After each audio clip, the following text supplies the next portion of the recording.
Ladies and gentlemen, welcome Hollywood After Dark, 7th of January 2022. Today, Scream 5, social media reactions, a rebirth of a great franchise or another one hits the dust. We're going to find that out. Turning Red drops from theaters, goes Disney Plus. What's going on with Pixar? We have no idea. Scott Pilgrim, animated series coming to Netflix, and of course, the passing of a legend and the birthday of another. And maybe some Snyder stuff. I don't know what's going to happen. You never know what goes on here. Hollywood After Dark. Let's fucking go.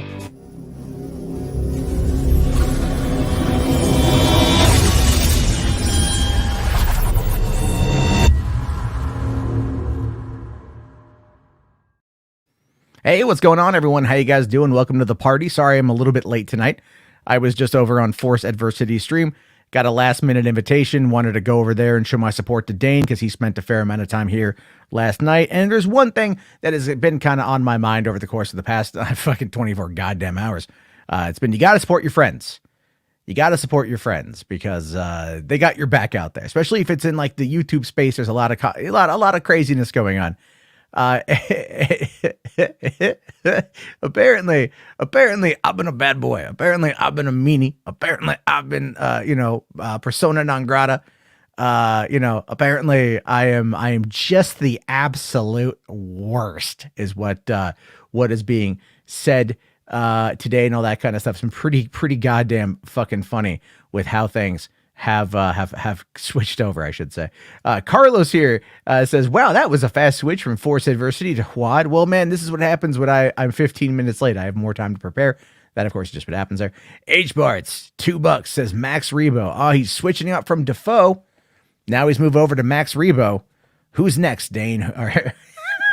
Dane, who's next? Who's next, buddy? All right, let's see here.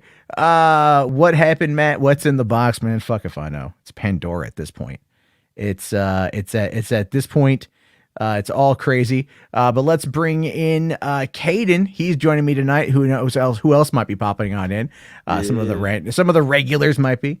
You're right. You've been a bad boy, Joe. Oh, I've been such a bad boy. Yeah. Terrible. Bad. Yeah. Oh, I know. I know. Made a villain today as well. So what did you do? You're a good kid. What did you do? When you talk to people, people get mad that you are talking to people, and then you are now the bad guy, and then you lose a friend, or should I say friends? So Well, I don't know who you lost, and I hope it's not for talking to me. Oh, no, it's not talking to you. It's about talking to Casey, and it's just a whole other thing like that. I was just like, okay. Well, yeah, I mean, in this specific space, when it comes to dealing with, I don't know, scoops and when dealing with all this stuff, there's a lot of high anxiety, right? There's a lot of drama, a lot of emotions. A lot of things are kind of rubbed raw, especially this week, because a lot of people out there have been waiting. They've been desperately waiting to hear everything about this merger, and this merger is going to pave the pathway forward for the Snyder Cut, or for Snyderverse to continue. And I've been adamant in my opinion, like, no, I don't think it's going to happen. And just based upon the general factors that we know, that doesn't mean I don't want to see it. It doesn't matter how many times I say I want to see it. People out there are just going to go, nah, you're just the bad guy, Garbo. You're just the bad guy. Bad guy. Don't you like when Garbo, Farbo, whatever? Yeah, I saw that. I know. Yeah, what did they call me? What would that super chat say over on Silstream today? It's like Matt, it was like Matt Fatbo or something. Something like that. Something like that. And then like Sill's like, we keep it positive. Like, whatever, dude. Like, it's all bullshit. We keep it positive, and we like to say Matt Farbo on stream. Well, that's kind of the point. To go on channels that we don't like. It's what it really boils down to here is the fact that there are people out there that I'm critical of, and I sometimes it's valid, sometimes it's not, right? I mean, we all jump to conclusions. We're all human on that front. It just tends to happen. I like to take co-credit for things I don't say. Well, oh yeah, that would be one person in particular, who I believe at this point now has to claim that all thoughts and opinions are their own. But I'm not going to delve into what that means. So there's there's elements on that front where what you've got is you've got people who play this game up for cash and they want clout and they want credit and they want attention and they want all this stuff. And I totally get that. And I'm not against it. I'm not against it. But I think at the same time, there's an integrity that has to take place with that as well. And I think if you lose that integrity, that should be called out. And that's all I'm trying to do. Once you cross that line of integrity, you've lost respect for most people, even if you weren't liked by that person, or like even if they like I was saying, like I for myself never really trusted Mikey or anything, but like I still had some respect for him. I was like, I respect the game and whatever. But then this past week he won Midnight's Edge, and I was like, okay, yeah, that respect is gone, because now you're just playing the game that nobody really likes to play, where you're just talking bad about someone, and then you go on that someone's stream and act all friendly and stuff and drop scoops and stuff. I mean, look, they got their website, they run their website, I mean, obviously it was a promotional thing, that I'll grant. But it's just like, when that Midnight's Edge is full of shit, and that they use Cameron Pasha, who is absolutely look, Cameron Pasha has got enough legitimacy with his IMDb page to give him like the benefit of the doubt, which is fine. Right. Like some of his takes I actually have agreed with, like the general, like nuanced, this is how the business is sort of thing. But when he dives into his batshit insane Alex Jones level conspiracy theories that revolve around remote viewing and obsidian mirrors and tarot cards, at no point should any of that be taken with any sense of legitimacy, period, in this game. And by associating with the people that do give that an air of legitimacy, it very much muddies the waters. Now, look, I know Midnight's Edge has like 300,000 subs or 200,000 subs. I think 200,000 subs. So like there's a larger audience there, but they're largely idiotic. They're right. Largely people who like this stuff spoon-fed to them. And there's a reason why Midnight's Edge has been absolutely getting attacked recently because of the ways that they've been. And that is unfortunate, on that front. But the thing is, look, truthfully, I don't want to deal with like half of this shit. Like if people are mad at my opinions, they're more than likely to come on. They're more than welcome to come on and have a discussion with me about them. I'm pretty approachable, Kate, and you know that. Yeah. And everything else. Like even talking today with you and Casey, like I disagree with Casey on a lot of shit. And I disagreed with him today while we were talking. We were fine. Yeah. Like it was today was actually like, it was nice to hear you and Casey finally talk to each other about those things. It was Twitter app kept crashing.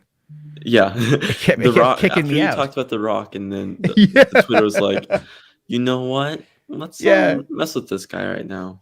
As soon as I talked about The Rock, I got booted out. Like literally the app just crashed. Right and I'm all like, you know what? That sounds like something Dwayne would do.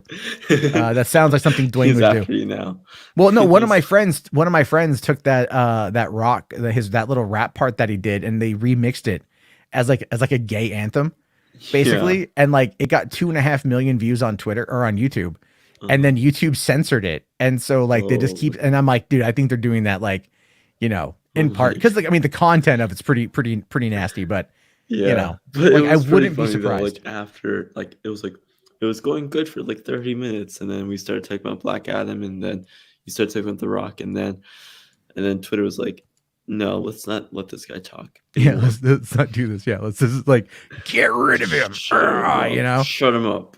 And then I realized though that I had like 20 apps open, so that might have also been a problem. That could have and then I went to go lay down, and because like my girlfriend was out, my one daughter was asleep, my other daughter's not feeling very well, so she was on the couch just kind of zoning out watching TV, and I'm like, all right, I'll go like leave the door open, but I'll just kind of kick it in bed for a little bit, and then all of a sudden I get a DM, and it's like, oh hey, you're in this you're in the thumbnail of the stream that Max is doing. Okay. And that made me mad. And then of course I had it out with Max after the fact. Because as soon as it literally within 5 seconds of his show ending, I was on the phone with him. I called him immediately. Right. We talked about it and whatever. And I understand his position. I get it. He was frustrated. I don't personally believe he was as frustrated with me as he was with other people. Hmm. But I think I was like, again, like kind of like the easiest target. And that's kind of the whole point of this whole, like, me being the villain thing. It's not even that Right. I'm really a villain. It's just that I'm a target. It's because I'm like, no, let's really kind of talk about the fact that when you think about it, this is now Batman. This is now the Batman that we're going to see. This was I an love image that that came out picture. today. Oh I yeah, you love know how what? the volume looks in the Oh background. yeah, yeah. If you don't know, guys, this is not green screen. This is not Chicago. This is the volume. This is not glass Uh, glow. This oh, is not Glasgow. Yeah, yeah. I forgot. Yeah, this is shot in the same technology that the Mandalorian Mando. did, and I want to see this in IMAX so bad. I want to see it in IMAX super bad. But this information came out today. They dropped that information, and then of course we got the other info that came out about there's more Ben Affleck stuff, which I thought all that was yesterday in regards Oh, to the it's Herald interview. no. And There's more. oh no, there is very more. There's more Actually, LA people. I forget LA which LA guy. Times did an That's interview right, with him. LA So Times. here's a couple summaries of it. Ben Affleck said when considering directing the Batman, he looked at it and thought, "I'm not going to be happy doing this. The person who does this should love it. You're supposed to always want these things," Right. and that tracks with what he said a month ago in the interview IP about IP rules. films. He's like, Yeah. you got to love these things. You got to absolutely love these things. Yeah, you can. And Like I said it on my stream today. oh yeah, that's right. You had your stream. I was asleep when you were on. That's why I didn't y- send the video clip in. Oh, that's exactly what Austin said. He was like he was asleep, so he sends his regards. But Yeah, um but yeah, like I was saying, like I think you don't want to be in an angry mood or hate what you're filming because if it replicates in your work. So if you're going to be hating, you're going to hate the project you're working on, then it's going to show. And as we see, same thing with happened with Justice League. He hated working on Justice, like Joss Whedon hated working on this movie, but he had to do it because he was like, they hired me, and you saw what hate can do to a project, you know. yeah. Um, Well, and he and even goes so on to talk about, hey, what's going on, Anna? it's up, Hannah. Hey, what's up? He even goes on to talk here about Justice League, just saying it was just the worst experience. It was awful. It was everything I didn't like about this. That became the moment where I said, I'm not doing this anymore. And it Right. wasn't, and it was all the stress. That's the biggest thing about this, Yeah, right? stress It was all the stress. It was all the, and Zach fighting and with the Autumn. creative. Yeah. It's just And, like, and you can tell if you look at Ben Affleck's face in that movie, he was fat. Like he had gotten chunky, oh yeah, you know? you can tell the difference between Justice League and the Snyder Cut that he's Fat definitely fat fleck in in Yeah, I know, fat flick. That sounds mean because he was that. going Yeah, through that his own was amount of me. problems right there. Well, there was obviously the fat fleck, sad But just the fleck, fact that he even widow, had to so- do reshoots while I was in that fucking mental Yeah. state is kind of sad, you know? because he Um, was hired to do this movie and and Richard Citroni, he's like the pitch that Zach sells us on is like we're being paid to be put into the best shape of our lives, and then as we see, that's what happened with Ben for BVS and Snyder Cut. But then during that time, he's clearly lost it, and then they did reshoots and additional photography, and he looked like he was 15 years before, you know. Well, that was also, if you remember, right at the beginning of 2017, that's when Live by Night came out and bombed. Yeah, And that was, they dropped that movie in January of that year. I mean, his previous movie was Argo, won Best Picture. Like that was a big prestige thing for the studio, and they gave him Live by Night, but Live by Night was what I recall it was like a troubled production or something. And yeah, again, all the mounting stress of his personal life and the drinking and the divorce and everything else. And so a lot of that had to do with just the way that, he approached this, and like no one was in a good place. Joss Whedon came on in high and mighty off of 2 Avengers movies thinking he's going to knock this Justice League out of the park, probably pretty easily because it's all talking head scenes for the most part. yeah. Like the vast majority of what they reshot was all talking head stuff. And then, going off and shooting, then he was going to go do Batgirl, because I think that was the promise. Like, oh, you do this for us, you're a director for hire, then we'll give you the Batgirl project that you want, because his Wonder Woman script was fucking terrible. Yeah, because and funny enough is like I think was like Gal was talking to Patty how terrible he was, and then Patty talked to some of his execs, and that's how he got taken off of Batgirls, because someone was like, hey, he's not a good fit. He shouldn't be directing any females, because clearly, like on set for Justice League, it wasn't the best thing ever. Yeah, there was a ton of emphasis on like Gal Gadot's ass for some reason. Yeah, so she's like, yeah, Patty, I don't feel comfortable for myself, or any woman working with this man. So yeah, and Patty's like, let me take this to the people I know who can take care of this. Like, there are And, so many blatant shots in Justice League of Gal Gadot's ass. It's like really jarring. Well, It even takes you out of in film. the Avengers, so like there was that one Yeah. gratuitous shot of Scarlett Johansson's ass, and I mean, like, he legit reshot Avengers for this movie, basically, with like the banner falling on Nat, but instead of banner, it's as Flash, and instead of Nat, it's Wonder Woman. Oh yeah, I never thought about it like that one. And then the whole Steppenwolf is basically Loki, like, but just nowhere near as charismatic. Yeah. Also not Tom Hiddleston, yeah. So yeah, that's a big thing. But I think again, like all of this stuff now is all water under the bridge. I mean, well, it's all in the past, right? You can never fix it, or you can never change it, but you can alter things going forward. And obviously, this guy, as he looks at where he's at in life, he goes, "Okay, I need to change things. I need to be better." And there was that other bit that was in the article as well, where he's talking about in the Herald Sun article about how he is, and we talked about this last night, how he wants to, he wants to heal. He doesn't want to lie. He wants to be present and in the moment for his family. And that's him being truthful. That's something an addict does. Yeah. Is that you have to be truthful, and and speak your truth. Yeah, and you have to do that. To speak your truth. So in therapy as well, you're supposed to speak your truth. Yeah. Well, the whole thing is real quick. I see the Watcher talking about that Peacemaker joke about Wonder Woman. Here's the thing, though. He's a liar. He's a liar. Peacemaker. He's a liar. He's not. It never happened. He's a bastard. That's the point. Like, yeah. Like he never actually went to a party with Wonder Woman. Do you think she'd ever be in the same room as him? Like, no. So he's just like, oh, Peacemaker is. Yeah. So she's not going to do that. So I mean, obviously, people were really upset about that, but because like it invalidates Gal, but it doesn't, because it never happened. It was a guy talking shit. Is all that really was. Yeah, at least Peacemaker never raped anyone.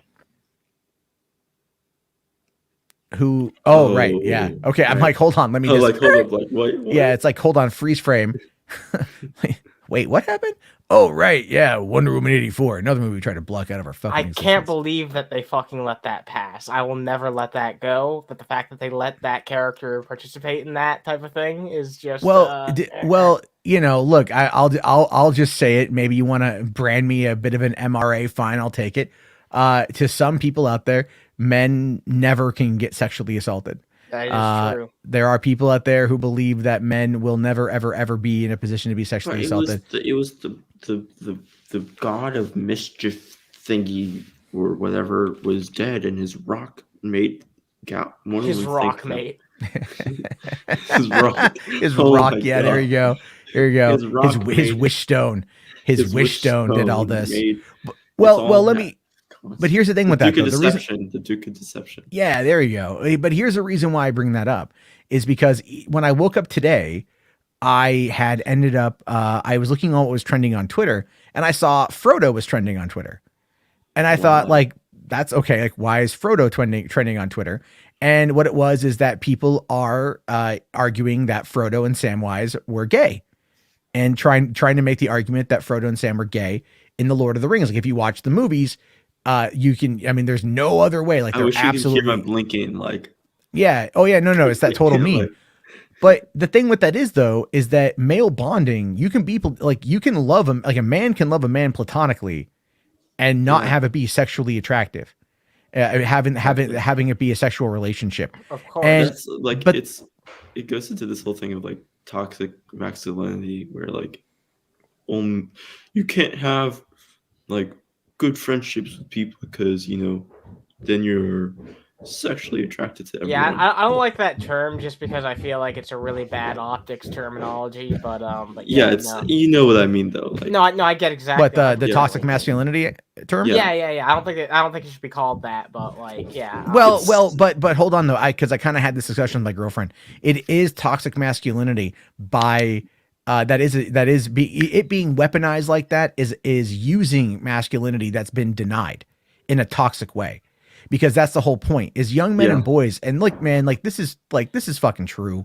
All right, like when you think about and again, I am not degrading or downplaying anyone else, but when you look at the breakdown of it now in society, young boys have been held back in a number of ways, and they have. If you look at the education system right now, 2/3 out of every college student and graduate are women, and that's great.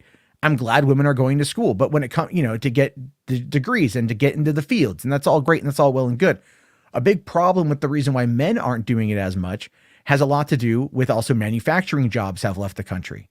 A lot of the things that men were, manufacturing, construction, lumber, things like that, they're still out there. But a lot of the textile industry is not even in the country anymore. Production jobs out of the country, and so that leaves a lot of these guys with just nothing to do. And in a lot of, again, educational instances, they're not given the same nurturing, in my opinion. They're not given the opportunity for boys to be boys, because you get something like, let's say, Frodo and Sam, which is a platonic relationship, and people are out there trying to ship them. You get Luca, right? Which is, again, the writer and director was like, this is a platonic relationship between two boys having a friendship during a summer. And that was a whole big thing last summer when it came out, was like, no, Luca and Alberto are gay.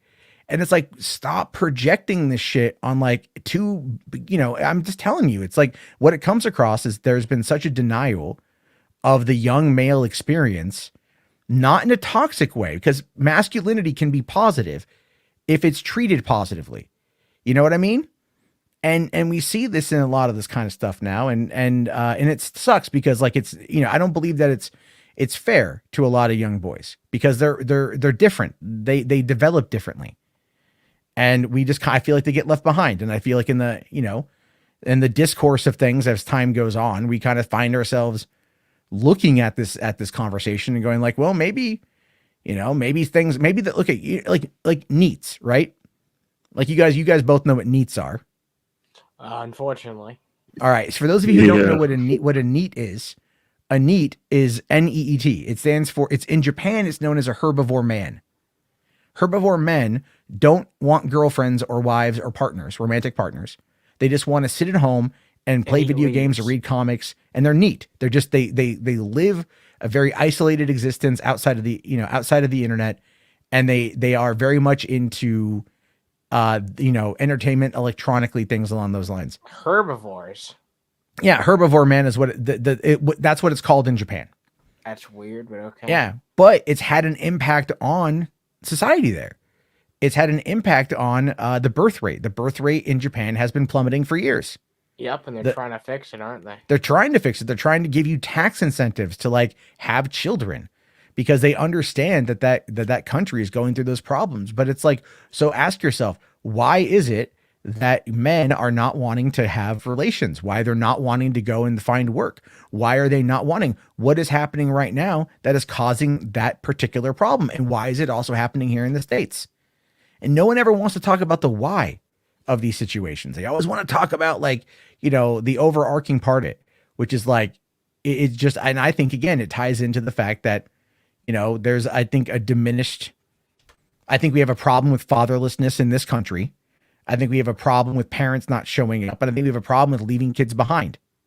And I think a lot of it has to do with the way that our system is designed, and it impacts mostly male students negatively. And I don't know how to fix it. I don't know, because I haven't gotten to that point yet where I'll be able to witness anything like that firsthand. Because I don't think of anyone really knows issues, how to fix it, really, because it's going to be one of those things where it's going to, again, it all goes down to the, not to get really political here. It all goes down to social class. True. I was in And the school system not long ago, Jarbo, and I could tell you a million and one reasons and ways in which, like, it's down to a bunch of individual issues with our society that's the way it it's is. It's not one and thing that you can just, it's like, wave a magic wand and fix. right. And what also sucks with the school system is like it's this group of board members decides on what is right for this one student when that board Exactly. member doesn't know only knows the name and only It's knows Yeah. the data of that it's student. basically like Doesn't know trying the student at all. to And shove like a round peg in like a square hole. Well, and there's also the over medication of young people as well. That's a That big too. factor. That's a That big too. fucking factor. Yeah, they get nowadays. If anyone has got like 80, we have short attention spans because of the electronics that surround us. Let's be fair, all right. But what they do is you got these kids. You have like short attention spans because they're fucking kids, and then it's like, well, fill them up with fucking Ritalin and Right. Adderall, and fucking create addicts at a young age and shit. And it's straight to the streets after high school for you. Like it's like or Kinda. wherever, I mean, kinda, or yeah. to your mom's couch or your mom's basement, whatever you go. Well, this is it's this is why I'm a progressive politically, and this is why education should be publicly funded. You Yeah. know, like we I need agree. public funding, community colleges. We need to fund trade programs to teach people to do things. You know, we need people who can Mhm. learn how to do these things, because if more people do it, then guess Right. what? Like the costs of certain things are going to go down because there's going to be more competition in the marketplace, True. and trades are never going to go out of fashion. You know, like it's also just down to shit, Jarbo, like small shit, like the fact that you have to pay for school lunches. Like that could easily be something that some tax dollars are diverted to rather than wherever the fuck they're going right now. Because, like, I mean, that shouldn't be someone's concern when they're sending their fucking kid to school, and it definitely shouldn't be a kid's concern when they're going to school if they might not be able to eat enough. I know when I was younger, like, because I have a fucking fast-ass metabolism and I eat a lot, so what I got for lunch was never enough for me, even with extra money to, like, spend on. So, yeah, there's a lot of issues, and that's just one small example. Like, that's just one pet peeve that annoyed me during school.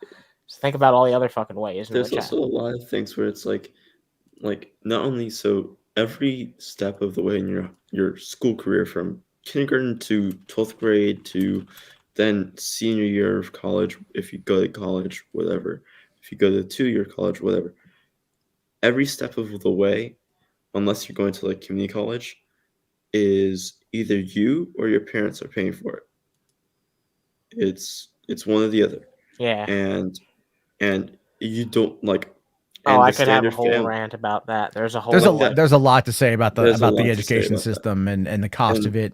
Yeah, there's no right now. There's no real middle ground where people agree on what should really going on with that. But like, it's one of those systems where it's like, what can we do? You know? Yeah. Well, Because- H Bart's here for $5 says, thank you, by the way. I was a quiet kid in school and was put on Ritalin and had a mental breakdown at 7. Yeah, I mean, I was a picked on kid at school, and by the time I was in 4th grade, I was contemplating suicide, and I went to therapy Jesus. for it, but that was because I was picked on a lot. That was a whole thing. Yeah, I was back then. bullied all my school career. Like, So, it's like until like 12th grade. Oh yeah, there's a reason why I like movies as much as I do. That was my escapism. Yeah. Movies were my escapism when I was a kid. And so, but look, I don't want to go off on this too much. Yeah, I know it's a very deep deep- societal and philosophical discussion. Yeah, And obviously not what I think maybe all you guys want to do on a Friday night. Yeah. But Let's I talk. do think that it is important to like have those discussions, and a lot of that does boil down to like stop, leaving kids behind. We need to put more money into education. There are teachers now. There are more students than teachers available now. Also, teachers need to be paid more. And teachers need to be paid more, 100%. It's like my daughter was she's in preschool. They just told us today that because of like she missed all of this week because of the weather, but then because of Omicron, they're dividing her schooling into just Monday, Wednesday only. She was Monday through Thursday, and she's been dying to go back and see her friends, but now she's only going Monday and Wednesday, not the full week. And so it's like, because they had limited staff and they want to make sure that it's more open so these kids don't catch, Omicron. And I get it, but it's like, there is a detriment to like this stuff to an extent, and it just needs to be Yeah. That's the something thing, that like these past 3 years with students have that, because they start picking up on social skills in kindergarten and first grade, and once you put them in a place like this where their first grade year is first grade, second grade, and third grade, and now start in fourth grade is all online and home, and there's only part of second grade and part of third grade is on campus, and the rest is and the rest of third grade and fourth grade is online. Now they've messed up on their whole social skills. Now all they know is online stuff. Like, it's great to know online stuff, but also now when we get back to normal, whatever that normal is, now they'll be like, I don't know how to talk to you because I know how to press unmute and mute on my Zoom and my Google Class, but I don't know how to verbally talk to you right now because that's all I know, and I can't talk to you during the Zoom, so it's like I don't know who you are. Yeah, it's a whole fucking thing. Looks like we got some of the some bots going on in the chat. I see. Yeah, love face over there. Love face, bro. Just go website and jerk off. I mean, I don't need your website for me to go jerk off at. Like, what are you talking about? It's not even what do you? Jesus, you gotta have a better pitch than that. Like, can you beat Pornhub? I don't think so. So if you can't beat Pornhub, then why the fuck am I talking to you? Jarbo, dude, I hate to drop out too early, but my fucking tired just hit me, dude. So I'm gonna. That's all good, man. It's all good. Yeah, go pass out. Yeah. I'm gonna be listening though. So you guys take it easy and all right. Good night. See you. Get some rest. Damn East Coasters. No, it's all right. I can't go for too long myself because I got to be up at like 7 a.m. to go and do a thing. So that part kind of sucks. But what I did want to get to this here, H Bars did drop $2. Thank you, buddy. He says Willem Dafoe was cast as Max Rebo. You think Willem Dafoe was cast as everybody. So let's be fair. Willem Dafoe as Magneto. Willem Dafoe as Willem Dafoe. Willem Dafoe is Cyclops. Willem Dafoe as Jean Grey. Yeah, Willem Dafoe is Norman Bates. Right. Willem Dafoe and Willem Dafoe is Willem Dafoe. Brought to you by Willem Dafoe. Yes. And then Rational Skeptic here for $5. Thank you. He says, if I take a massive dump, will Doomcock, Cameron Pasha, Daniel RPK, and My Time to Shine scoop it? I guess it all depends on what's in the dump. I think Doomcock and Cameron will definitely pick it up no matter what it is. Yeah. I haven't heard much out of them recently. I mean, not Doomcock and Cameron Pasha. I know Rational sent me a video clip of Cameron that we might take a look at tonight as we get to the end here. But I did want to address this at the beginning, but we're 30 minutes in. Rest in peace, Sidney Poitier. Guy passed away today. Yeah, today at 94 years old. A true class act, a true legend, a true trailblazer. He's the one that inspired DC Comics to make Jon Stewart. Oh, really? Yeah. His first design was based off of him. Oh, wow. I didn't know that. Yeah. That's very cool. Yeah. I mean, first Betty White and then now Sidney Poitier. I mean, that's two legends gone in a week, and that's really tragic. I don't want to say I was going to ask a question, but I'm not going to ask that question because then I would jinx it. Well, don't definitely don't jinx it. Put that energy out there. Yeah. Let's see. Well, there's that, and then also to celebrate someone's birthday, right? We've got happy 58th birthday to Nicolas Cage. And it's someone else's birthday. I don't care. It's Nicolas Cage's birthday. That suit's so weird. Oh, it's super weird, and I'm glad we never saw it, but it is an old legend. So plastic. Yeah. Well, it would have looked better. It would have looked better on screen. It would have been lit better. I know. I think it's vinyl. It looks vinyl to me. Yeah, it looks. I was going to say it looks vinyl and rubbery and plastic, like all combined into like one substance. To make this suit. Imagine a world if the multiverse really does exist. Imagine a world where fucking Nick Cage is there as as Superman and whatnot. We actually got that, and like actual Marlon Wayans was Robin. Imagine those worlds. That would be. Seen Marlon Wayans as Robin. honestly, I hope he cameos in the Flash. That'll You be know what? funny. That would be hysterical, and that would be like super meta, and I would be absolutely That's a super okay cut with right it. there. That's a super cut right there. Oh, by the way, I just got a message from a viewer who is a teacher and said that we're not wrong about young boys being left behind in the school system. So Yeah. that's nice. That's nice validating comments. I'm not just talking out my ass. No. I'm appreciative of that. I'm sure there definitely is a study out there that like they take a group of third graders and study right. them. They definitely do. Speaking of the birthdays, Carlos is right here. It is Jeremy Renner. That's Jeremy Renner, his birthday it is, yeah. Happy birthday, Clint Barton. And then Ryan here is reminding us that Hayao Miyazaki, his birthday was a couple days ago. That's right. Yeah. And yeah, man, that guy's still rocking too. Looking forward to seeing what he comes up with next. I think he's got one more movie in him, so I'm looking forward to that one here. Speaking of Japanese, Jess bringing it back to the neat comment says the whole neat term goes deeper than Japanese men going their own way. Well, I mean, look, it kind of borderlines incel. To be fair, I think it's kind of like moved into that a little bit. It's a little blurry, and the context of it all. So I understand that a bit, but it's still something that happens. It's still something that happens there. And then Mo Moon here once again says, make 12 angry men in the heat of the night cowards. There you go. Mo Moon wants a lot of things. Mo Moon really wants 12 angry men. And my question is, at the same time? At the same time. Like, I mean, I know, like, I don't know what you're into, but 12 angry men. Like you've got two holes and two hands, man. That could be four at once. Just saying, whatever your kink is into. Oh my god.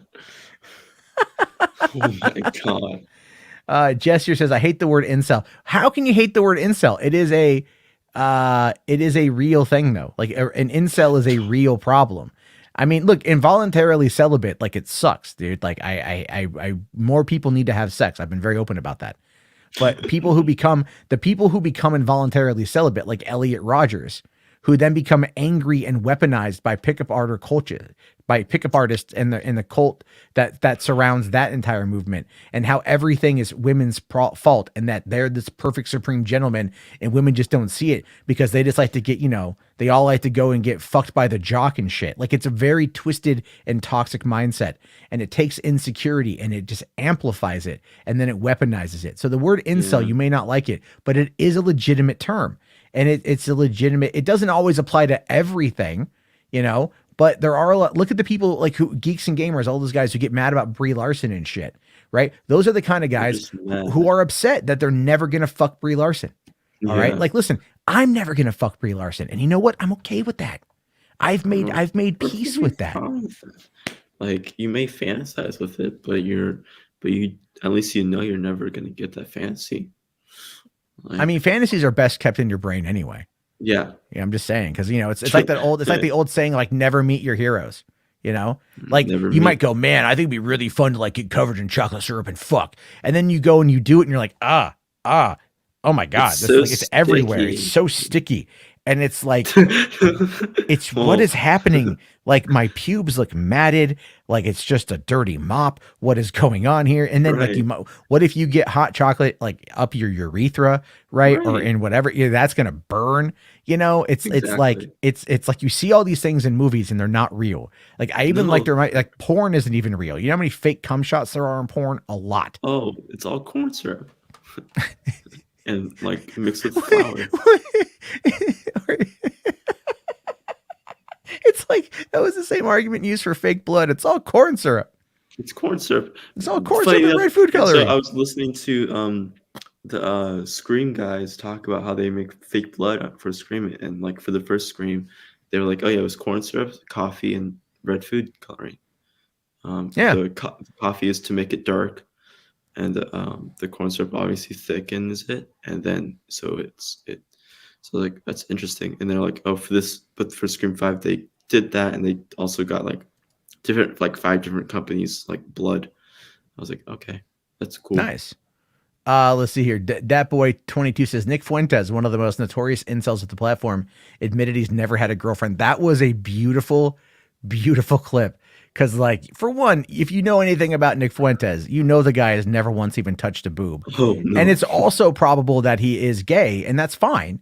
Because there was that whole thing with the Catboy Cammy guy. That's a whole saga, but whatever. And like, look, and the thing is, like, anyone who's making fun of that, no one cares if he's like, no one would give a shit if he wants to be with an alt-right white nationalist Australian guy who dresses up like with a shirtless cat eared thing, goes on Omegle and starts yelling the N-word at black children. Like, that's what that guy does. Here's the thing. No one would care if they're in a relationship together. Just be honest about it, And that's where the Nick Fuentes thing is. It's just, I mean, people would care about the character of that person. They won't care about the character of the person he's with, but they'll just be like, at least you're happy. Yeah. Right? At least you're being true to yourself. You're being true to yourself, and that's the whole point. And that's kind of what's going on with that. I think is there's a lot of people out there that are just utterly horrible that probably just need to be truthful to themselves and then just get off. Like, I mean, I'll jokingly say like, go masturbate, but really what I'm saying is go masturbate, go do it. Pause this if you're listening to the VOD, head over, crank one out, come back, you'll feel a lot better. That's my PSA for this Friday night. Not if you're live right now. If you're live right now, wait till we're done and then go do it. Like, oh, you told me to do it right now. Yeah, you told me to leave, man. What? No. I didn't. Hold on. Did I skip your response, Jess? Okay, hold on. Okay, yes, but people use that word to call men who can't get sex or girlfriend that word. I mean, yeah, and that's not fair. That's not fair. The term has meaning, but it's like men who like. I'll tell you this. A lot of it, man. When it comes to this whole thing, it's confidence, right? It's confidence, and it's not even that you have to have confidence to like. And I don't mean that in a way of like. It's just be comfortable in your own skin. Because here's the thing: women want sex as much as you do. Women are horny, all right? Women get real horny, and they like it as much as you do. And so it's like, but the thing is, though, there's a lot of anticipation when it comes to that. There's a lot of pressure when it comes to that, and a lot of people like, it's like, do you get into a relationship? We have a very stigmaed approach to sex in this country, in our society. We're very very, kind of like puritanical. Like nudity is bad, masturbation. I mean, they, the guy who invented Kellogg's was like, hey, listen, get circumcised because that's gonna, help stop you from masturbating because it removes 20,000 nerve endings in the head of your penis. And so people believed him on that, and they thought that masturbation was a sin.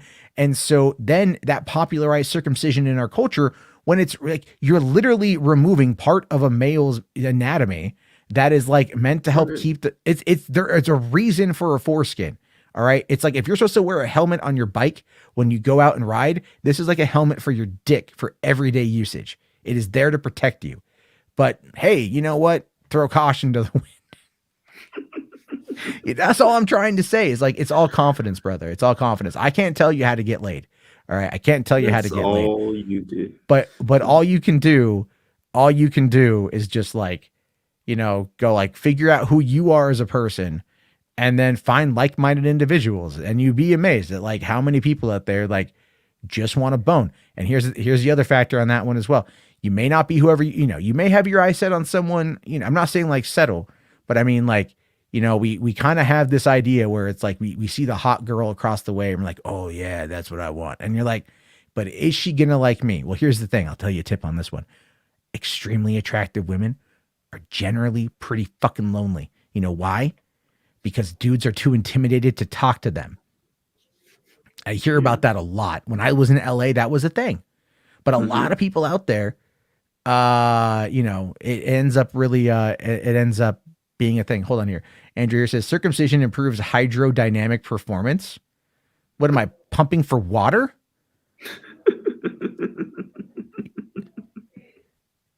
I mean, I don't know, dude. Like, I'm going to disagree because I ain't got no problem in that department. Also, that's a little bit of TMI, but whatever. It's Friday night, Hollywood After Dark. Dirty sex talk. Anyway, look, man, Jess, I believe in you. Okay. I believe in you. If you ever want to like, if you ever meet a nice girl and you're like, hey, I know this really popular YouTuber, Name is Matt Jarbo. You could be like, yeah, I know Matt Jarbo, and she'll be like, who? And you'll be like, oh, he ran for governor of California. He hosts a pretty cool late night podcast. He'll vouch for me. And then you call me up and I'll be like, oh my God, I saw him once get out of the shower and put it just outlines for days. Huge penis, massive penis. Jess, oh my God. Call him tripod, folks. That's, I mean, look, Rhea says here, women have trouble dating too. And she says, case in point, her. And you know what? Rhea is a great person. She is, I've seen what she looks like. She's not, I don't want to, she's an attractive young woman, and she's very into geeky shit. I mean, like, dude, any guy would be like, this is the kind of shit you fucking live for. You know what I mean?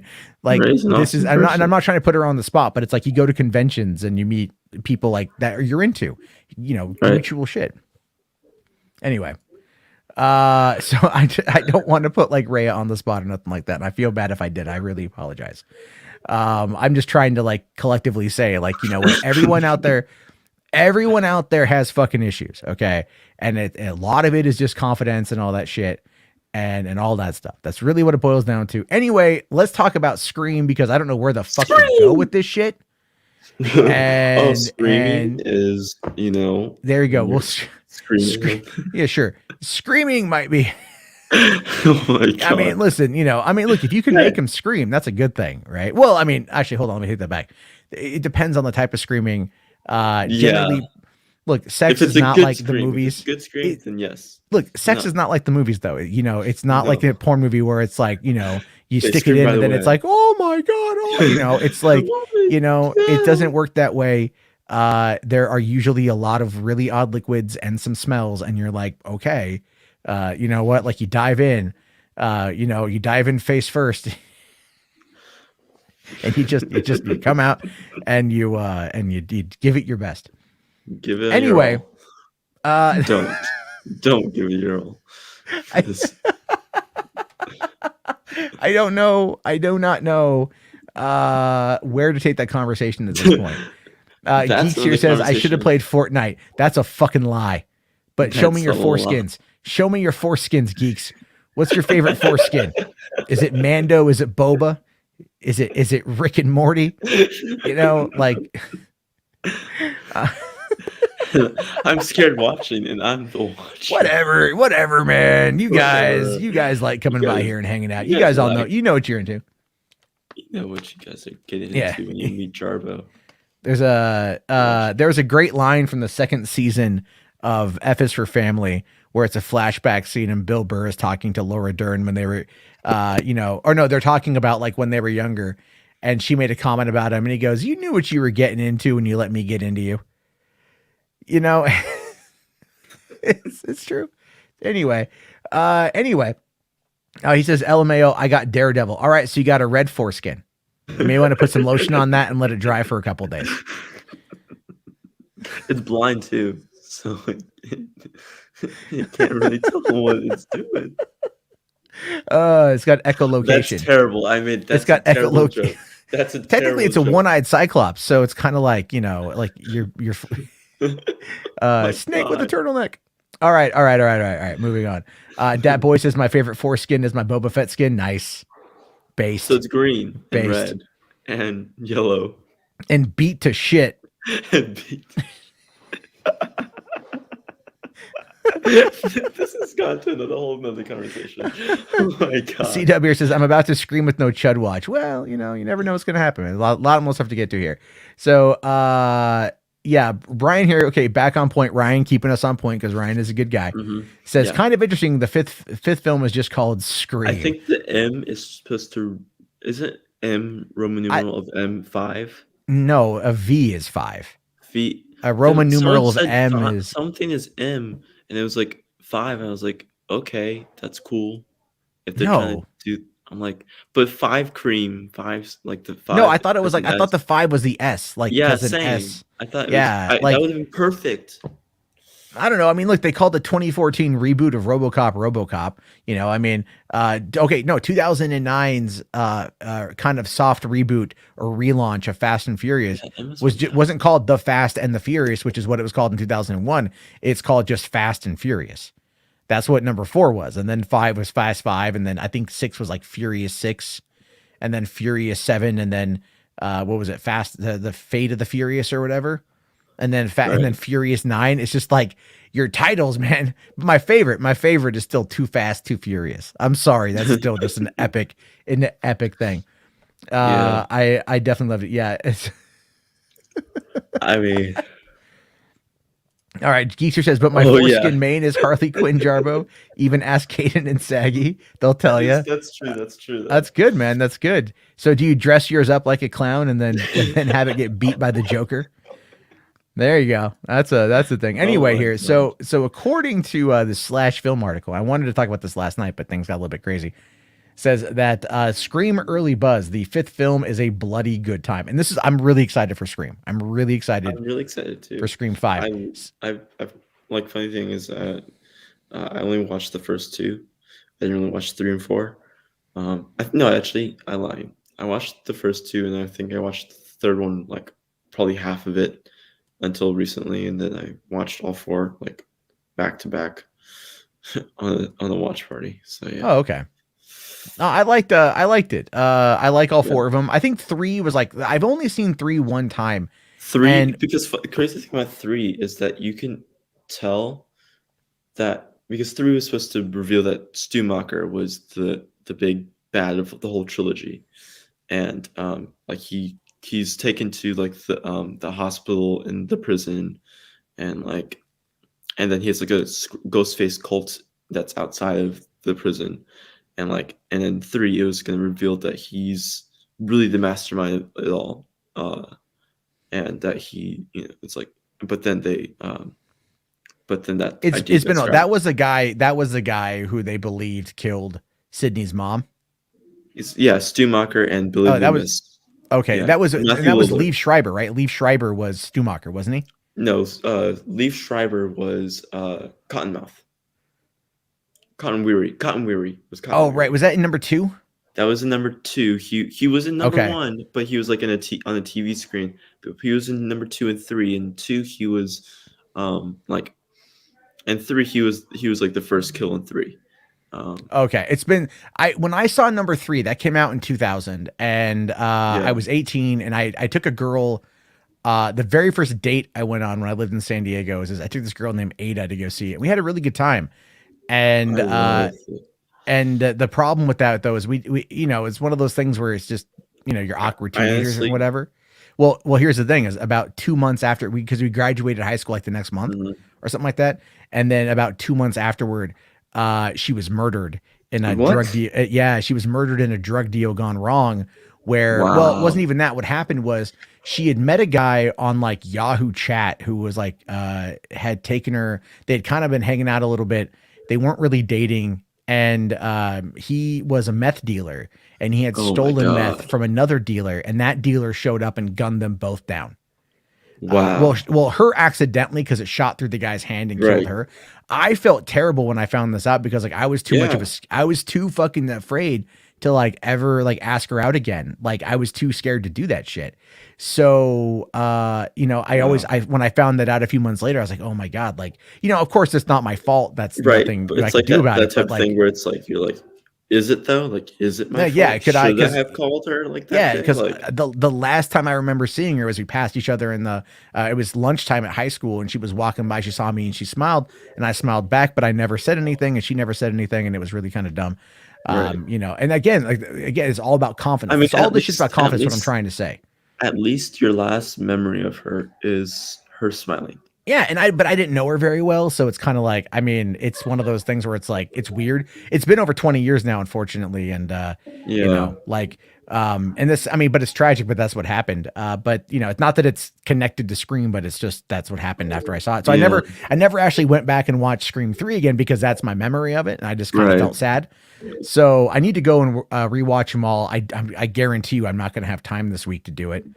I mean, I would say this is you can You don't have to. You can do it periodically. Like you can do one tomorrow, and then Yeah, do I mean, one. well, the ones I really just want to watch, like, I think it's some people said you don't even have to watch 2 and 3. You can just watch 1 and 4. So, but I think you would want to watch 3 because obviously, yeah, you well, I know. saw 4. I did go see 4 at the midnight show of it back in Uh-huh. 2011 when it came out. I actually got a time hop back in April on Facebook that was all like 10 years ago you went to go see Scream 4 at the, like, I got that. I was like, oh yeah, I forgot I saw this in Burbank, at the midnight. That was I saw the midnight show of it, and then my friend and I went. They had a 24-hour pho restaurant right there at the Burbank 16, and went down and got pho. And like, I think that was the night Harlan Williams and Josh Blue came over from Flappers Comedy Club and walked into the pho restaurant to get some food. That's cool. That was cool. I was like, oh my God, dude, it's fucking Harlan Williams and Josh Blue. That was crazy shit. So yeah, anyway, let's talk about some Scream reactions here, because this is getting me excited, because again, I was really hyped for this. Ariel Fisher here says, I enjoyed Scream, but Craven's a tough act to follow. Despite being fun and surprisingly brutal, it plays it a little bit too safe to be truly great. The stakes and characters feel thin, and some strange decisions are made. Some major opportunities are missed here. Well, I mean, that's, again, the right. Because again, it's like it's hard to follow Craven, especially what he's made, and he's made such a great cult following with these movies.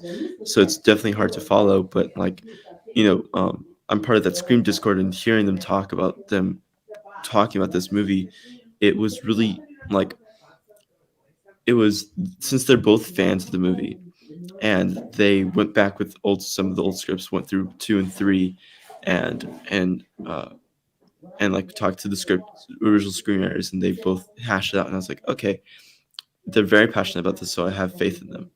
And then hearing all this stuff was like, this even pushes it more. I'm like, yeah, I have more faith in them than I ever did when I first heard about it. So yeah.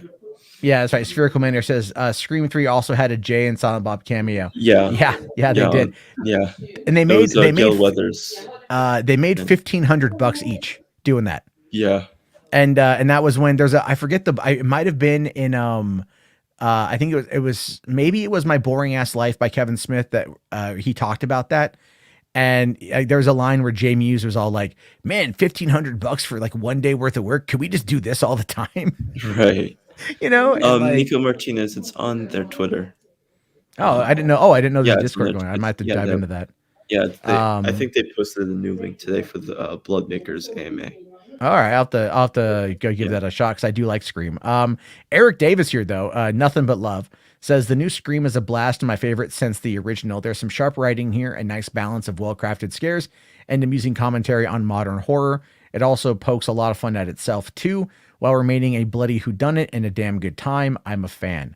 So I'm really hoping that, there's a little bit of Kevin Williamson love here. Because, I mean, everyone talks about Wes Craven being the director, which is true. He did. But, right. I mean, it was a Kevin Williamson idea. He wrote the scripts for the first all four. Funny enough is, so like, I was looking into the history of Scream, the first Scream, and Kevin Williamson wrote the script, and it was obviously he wrote the Halloween script, and that was Babysitter Killers, and then they changed it to Halloween, and then Wes Craven got that. Well, no, he was inspired by that. Actually, he was inspired by Wes Craven's Babysitter's Killings. I can't remember that one, but Wes Craven was a script consultant before he became the director, and he told Universal to buy it because he wanted to direct it, but he was very coy with it with Kevin. He was like, he didn't really want to say that he wanted to direct it until like later down the line, and that's how he got Wes Craven to do it. So it's like, that's cool. I'll tell you this: the other Kevin Williamson movie that I really enjoy, was the Faculty. The Faculty was great. If you've ever seen that one, I haven't seen it. Oh, I did also see that. I Know What You Did Last Summer on Amazon was canceled after one season, so that just got canceled today. Oh, right, because the Scream movie was originally titled Scary Movie. Yeah. And then it was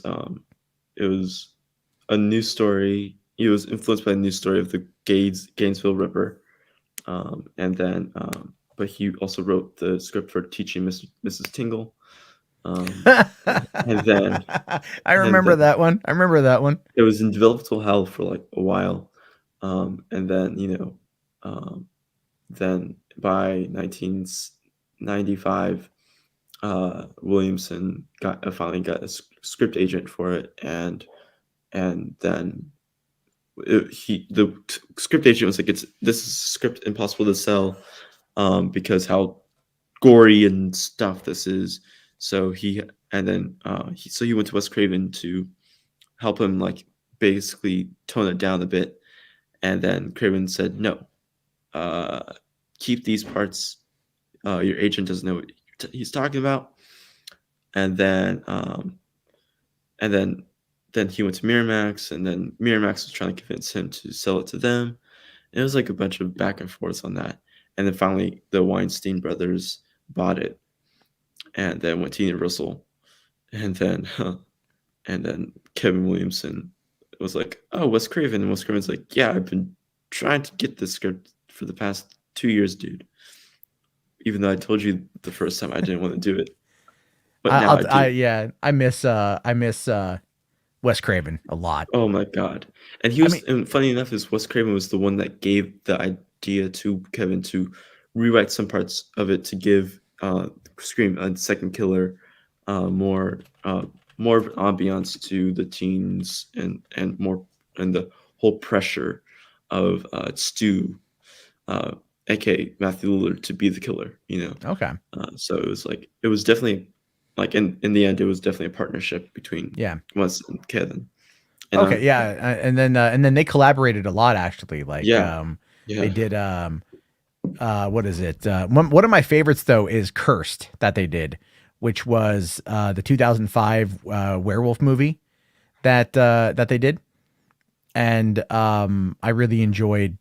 Oh, he also and Kevin Williamson also did I Know You Did Last Summer. Yeah. So okay. So yeah, this guy dominated Kevin horror. Williamson is killer with all this stuff. Yeah, he's great. He's awesome. I will say though, again, like if you haven't seen Wes Craven's Cursed, it's a fun werewolf movie. Yeah. It's a fun werewolf movie because he did 2 movies in 2005. He did Cursed, and then he also did Red Eye with Rachel McAdams and Cillian Murphy. Yes, he did. And Red Eye is really good. It's a thriller. It's not a horror movie. It's a thriller. Right. And it's a solid thriller. It's like, it was a really good movie.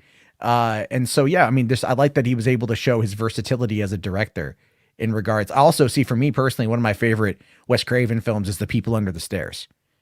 Cause that movie is just disturbing even now. Yeah. Let's see. Music Mainer says, I Know What You Did Last Summer. The show or the movie? Because the movie was fun. The movie's fun. The show, I started watching episode 1, and there's a bunch of other stuff that came out, so I didn't really get to it. So I'm probably gonna watch that. Oh, that's right. RWP here says he also created Dawson's Creek. Yeah, we don't talk about that. Yeah. And Wes Craven did.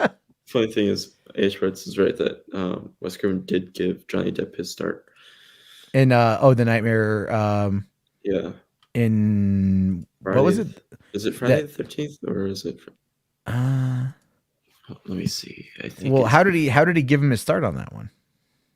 He was the one that, because I think they were looking at 100 boys, and then Johnny Depp was like a standout to Wes, and Wes kept on pushing for Johnny, and I think the studio was like, no, pushing for 5 other people, and then finally Wes was gave up, and then Steve was like, no, let's bring him back, and then because the other 5 boys dropped out or something like that.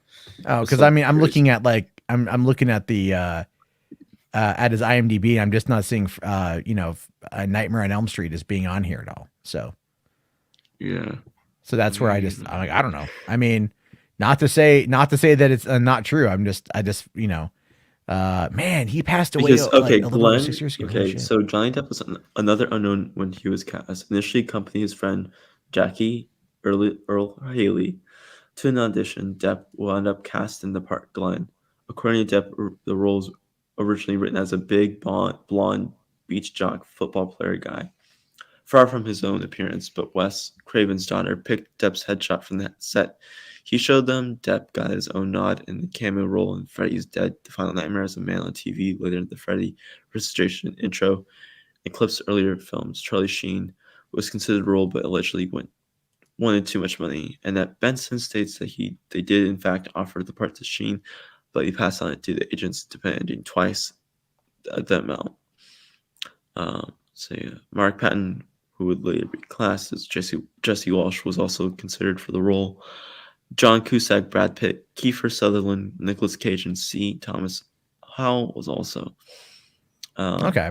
I mean, there's there's a lot there with that, but it's you know. I mean, that's that's what happens. Like, you get all these big name actors with like who are now big name actors, but they then they only had like one or two credits under their name, and then obviously with Johnny Depp, he had no credits under his name, and then boom, there he goes.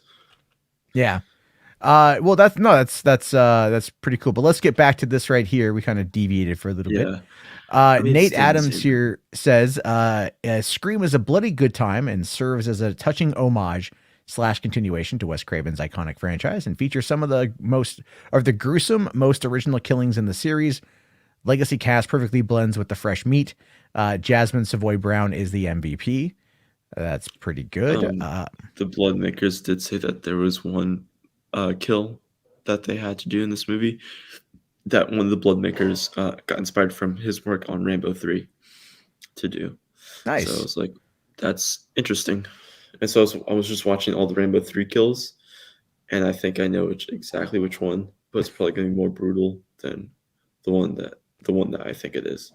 Oh yeah. No, I mean, I see Galaxy Cosmic Nerd talking about Johnny Depp's death in Nightmare on Elm Street. Yeah. No, that's right. I know who he was in the movie. Oh, okay. Hold on a moment. Sorry, I missed this one.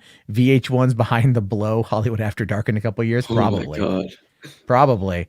But no, it was this one here. Wes Craven. Oh, I'm sorry. Wes Craven gave Johnny Depp a star. I thought it was Kevin Williamson. That was my mistake. I read that wrong.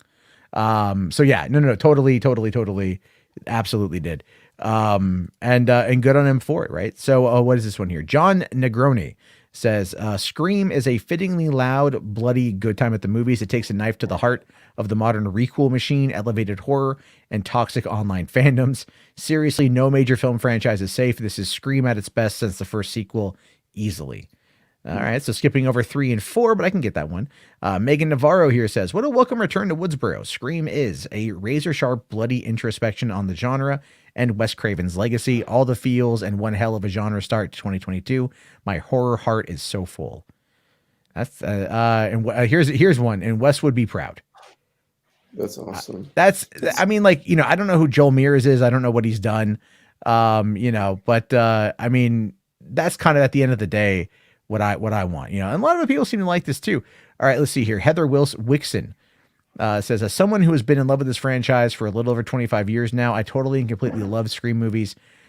Brutal kills, fun mystery, and both the legacy cast and newbies were great. Wes would be proud. All right.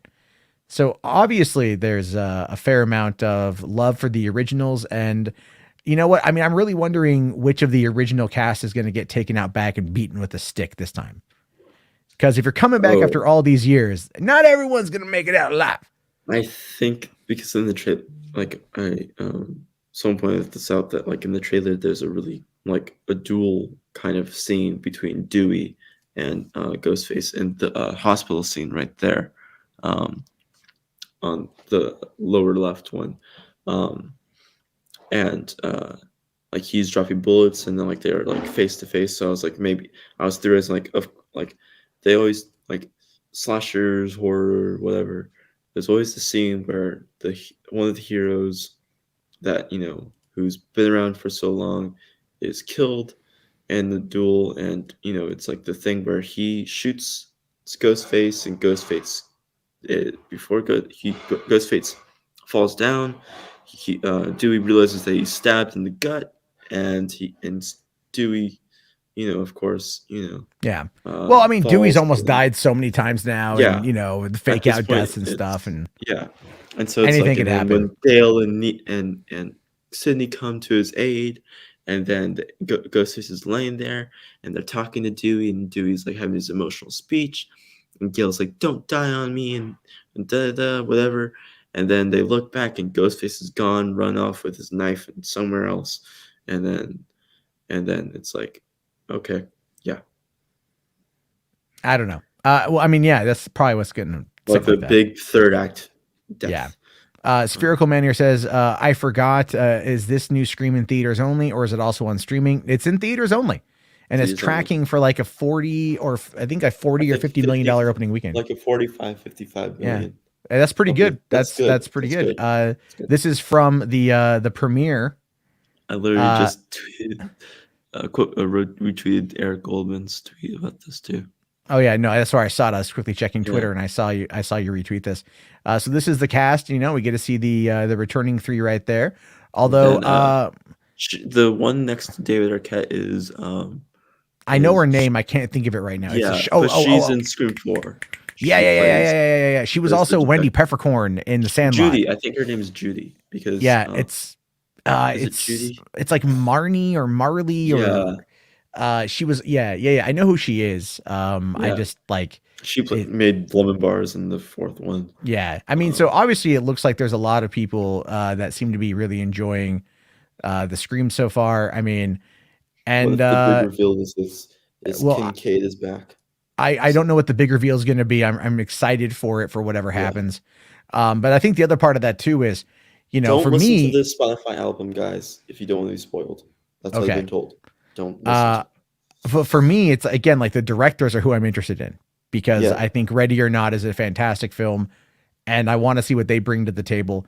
So that's going to get me to go to see it in theaters this week. I know maybe with Omicron, I should wait a little bit, but you know, I'm just, I just got new masks yesterday. My stepmom made me a new Mario Brothers mask with the nose guard in it. So at least I feel a little bit safer, but there's another piece of news that popped up today. And that of course is Pixar's Turning Red is moving over to Disney Plus. And that is not something I was expecting. Yeah, no, I was like, it's not, I was expecting it. Honestly, I was like with Morbius, this and Morbius, I was expecting Morbius to be pushed or like not as far back as it was, but then again, to remember there's Uncharted as well. But then with this, it seems like they don't really care for their original Pixar movies anymore, rather than they only care for their sequels / spin-offs ones.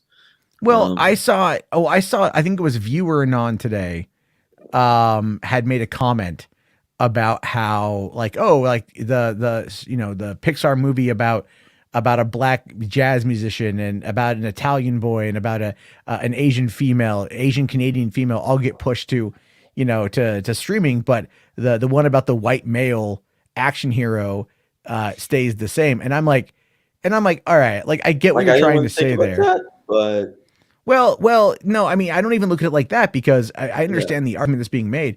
But if you think about it for a second, what is it really? And it's all about how, oh yeah, right, this is their longest running franchise. This is a spinoff of their literal studio starting content. This is what kicked off Pixar. So, I mean, there's like, that's kind of the whole point. And the thing with Turning Red is, I'll just be fair. Like I saw the teaser trailer. I saw the full trailer for it. It looks like it's going to be fun, but it also doesn't look like a theatrical release. You know, like Ron's Gone Wrong, for example, that came out over Thanksgiving and it just died. And so they pumped it out to HBO Max and Disney Plus in that joint deal that they made.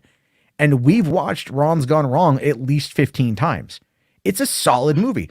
I don't know if it would have been better to see in theaters or not. I don't believe so, but it would have been fine to see on streaming. And, you know, I mean, Soul, definitely theaters would have been great because of the sound. You know, Luca, because of the visuals, would have been great. But this one just looks like a little bit kind of like a generic, you know, it just doesn't look like a Pixar movie. To me, it looks like a Blue Sky movie. And I love Blue Sky, but Blue Sky can easily be enjoyed streaming. You know, like, Brandon here says Ron's Gone Wrong is great. It is. It's awesome. Yeah, I think, honestly, like Turning Red, I was like, I didn't expect when it was going to theaters, I wasn't expecting like crazy, but I also wasn't expecting a little amount. And since it's Pixar movies, people usually turn up with Pixar movies. But Well, it's obviously with Omicron, Omicron as well. So it's like yeah. It's with Omicron, it's with how fast it's spreading. Like I red said, even equals even communism. yeah, or no, do you think turning red is a metaphor for puberty? I think part of it is, yeah. I don't know if think I don't think it's a euphemism for like, parting the Red Seas or whatever. But no. I there's think definitely that one. because the casting grid was calling for a female trans actress to voice the main character. Oh, really? Yeah, That I did not know. yeah. It was like Asian female trans and like her mid-20s. So I don't know if that's what they got, I mean, that's but kind of a weird thing to voice a character who's like a 14-year-old Toronto girl yeah, who's more of a stand-in for the writer director of the movie. yeah. So, I mean, I don't know. That's a weird casting grid if that's what they're looking for, but all right, whatever. Anthony here asks, is Pixar a dead company now that they're moving their movies to streaming services? No, they're not. They're not. I mean, look, the thing is the reality of it is with Pixar is that the movies should be seen theatrically, but it's also part of the Disney machine. And so I think a big part of that though is that they realize that the future of Disney for a while is going to be Disney Plus because that's what keeps the money coming in. And they probably don't want to risk anything, and maybe the tracking for this isn't looking very good. Maybe the marketing isn't going to really kind of do well for it. I don't know. Ryan Yeah. here says the main character is also obsessed with math. Isn't that a bit of a stereotype? Yeah. Right, it's a bit of a stereotype there, isn't it? I mean, I do Asian female in know Toronto obsessed with math. I do know, like in like middle school and high school, there was some of my fellow classmates who were female and Asian who were obsessed with math. So, but doesn't mean Well, that like they're not playing into that stereotype. sure. Pete Docter talked a bit about this today. He had made a comment here, says, I think there is something big and monumental about a theatrical release. So to kind of skip that and know that people are going to be watching on their iPhones or whatever, and I mean, look, the thing is like, he's not going to attack, the parent company. He knows better than that, but he can voice, his he can concern voice, and yeah, he can voice his attack as a concern. yeah. Like Well, a he, and friendly he makes a concern. good point there. He makes a good point Yeah, where it's like, you don't it's want to like, be watching the best Pixar movie on your Circle device.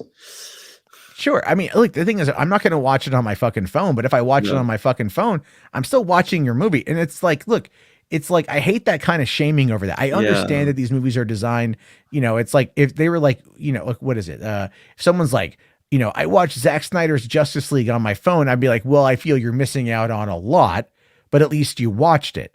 And that's kind of the problem though, is I think a lot of people aren't really like watching as much of this stuff. I mean, I know they're watching it like on streaming, but the trajectory of theatrical releases and everything else, like not everything's going to be a fucking Spider-Man No Way Home.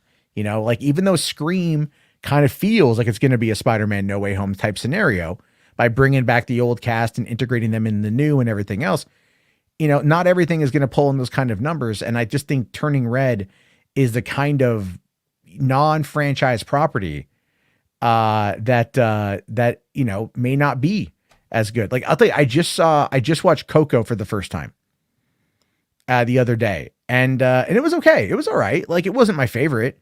I felt like the story was kind of like interesting. I liked the twist at the end. I kind of figured it out.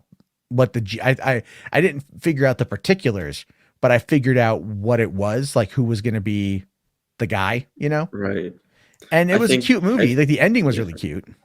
I mean, I have my grudge against it because the main actor was an egotistical bully to my friends. So Oh, I really? was just like, yeah, no, Like, I'm oh, good. like I'm in Coco. Eat shit. I know. I'm like, okay, like because they're like, it was like this big band. They were like an after school like program they went to at like LA Phil, whatever, and so like they're part of this band thing, And then once he got Coco, he was like, eat shit, guys. I'm Coco. I'm better off without you guys. Type of deal. It's like, oh my god. Like, and then whenever he was like, I went to record for Coco, and I'm more successful than you guys. Like, I was just like, why push it in your face? Like, what the heck? Like, who cares? You're in Coco. Cool. Yeah. I mean, hey, like they also did The Good Dinosaur. Not everyone's a winner. Right. And exactly. what was the biggest problem with Coco was that 22-minute fucking Olaf short film in front of it. God. That pissed off parents. That one is like, I've watched it on Disney Plus, and it's like it's still too long even on Disney Plus. Honestly though, I just I mean, look, I like Pixar. I love Pixar movies. I feel Luca is an amazing film. I love Luca. It's we just watched it again yesterday. I like Book of Life better than Coco. I think Book of Life is a much better movie than Coco. Yeah. And the guy who did Book of Life has got this new one coming to Netflix. Yeah. And like it's like the 4. Warriors. Yeah, like the 4 or something like that. I don't know. Looks really cool from the trailer that I saw. So I'm looking. Really is it already out though? I don't know. I don't think so. Like it's like something to do with my. Yeah. It looks pretty dope. I want to see it. So again, like I just feel like Netflix I think Disney Plus has to compete, and this is how they're competing. And the thing is, like, look, man, Disney Plus, like at this point, Disney Plus needs something that is a guaranteed. Is it called The 3? Maya and the 3. Oh, Maya and the 3. Not to be confused with the 355, which came out this weekend and you probably don't know about because, yeah, that will be on streaming in a month, guaranteed. Yeah, isn't that like Nicole Kidman? No, it's Jessica Chastain. Right. Grace Randolph's favorite lady. Oh my God. And like Diane Kruger and Penelope Cruz and Lupita Nyong'o. It's written and directed by Simon Kinberg.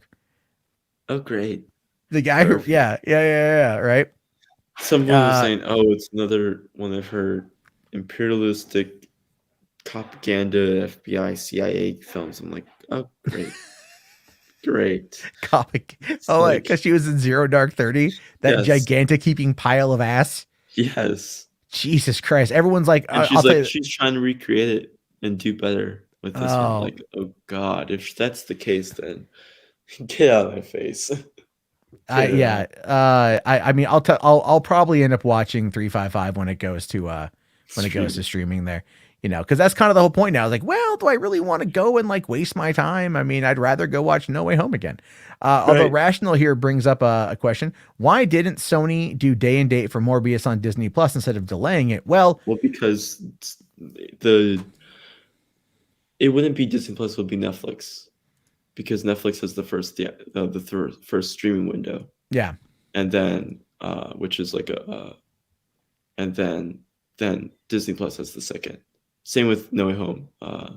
No Way Home has Netflix has the first window for No Way Home, and then it's going to Disney Plus next summer. Like, so if you want to watch No Way Home on streaming, you'll probably get No Way Home first, Netflix this fall, and then next like summer, fall, you'll get it on Disney Plus. So yeah. And then but it won't matter because I'm going to own it already. Right. Like I'm already going to have the 4K. So there's that. But yeah, really that's kind of the reason why. And but also No Way Home is still doing gangbusters. And so they're pushing it back to the beginning of a new quarter. So that's going to look better for Sony's financials. Right. That's probably the biggest reason of it right there. I mean, they're going to say Omicron, but but really I think it has a lot more to do with all that stuff there. All right. Let's see. Let's take a look here. Oops. The next thing is we looked at this earlier, but just that's also sexy. I love that thing there. Yes, it's and then did you see this earlier? Yes. They had said I did see the image before. Yeah. Well, this is Andrew Garfield. Yeah. Andrew Garfield says him and Tobey Maguire sneaked into a Spider-Man No Way Home screening on opening night. Yeah, I saw the image of him and John Watson, Tobey at the theater. Like someone took a picture of them. That picture right there. They I was all like, why did this person like release it earlier? Like, come on. I mean, like, well, I think it's okay. I think it's all right. It's I think okay it keeps now. the hype but going. I was just like, the first reaction was like, we could have had this like last week. Like, And yeah, it was But cool to see nonetheless that they're yeah, embracing it like and that they John went out Watts, there. Toby, and Andrew, and Amy Pascal's hair. You can see it. Oh yeah, that is Pascal's wild hair. I Yeah, didn't even recognize the poodle hair was a thing at that point. right.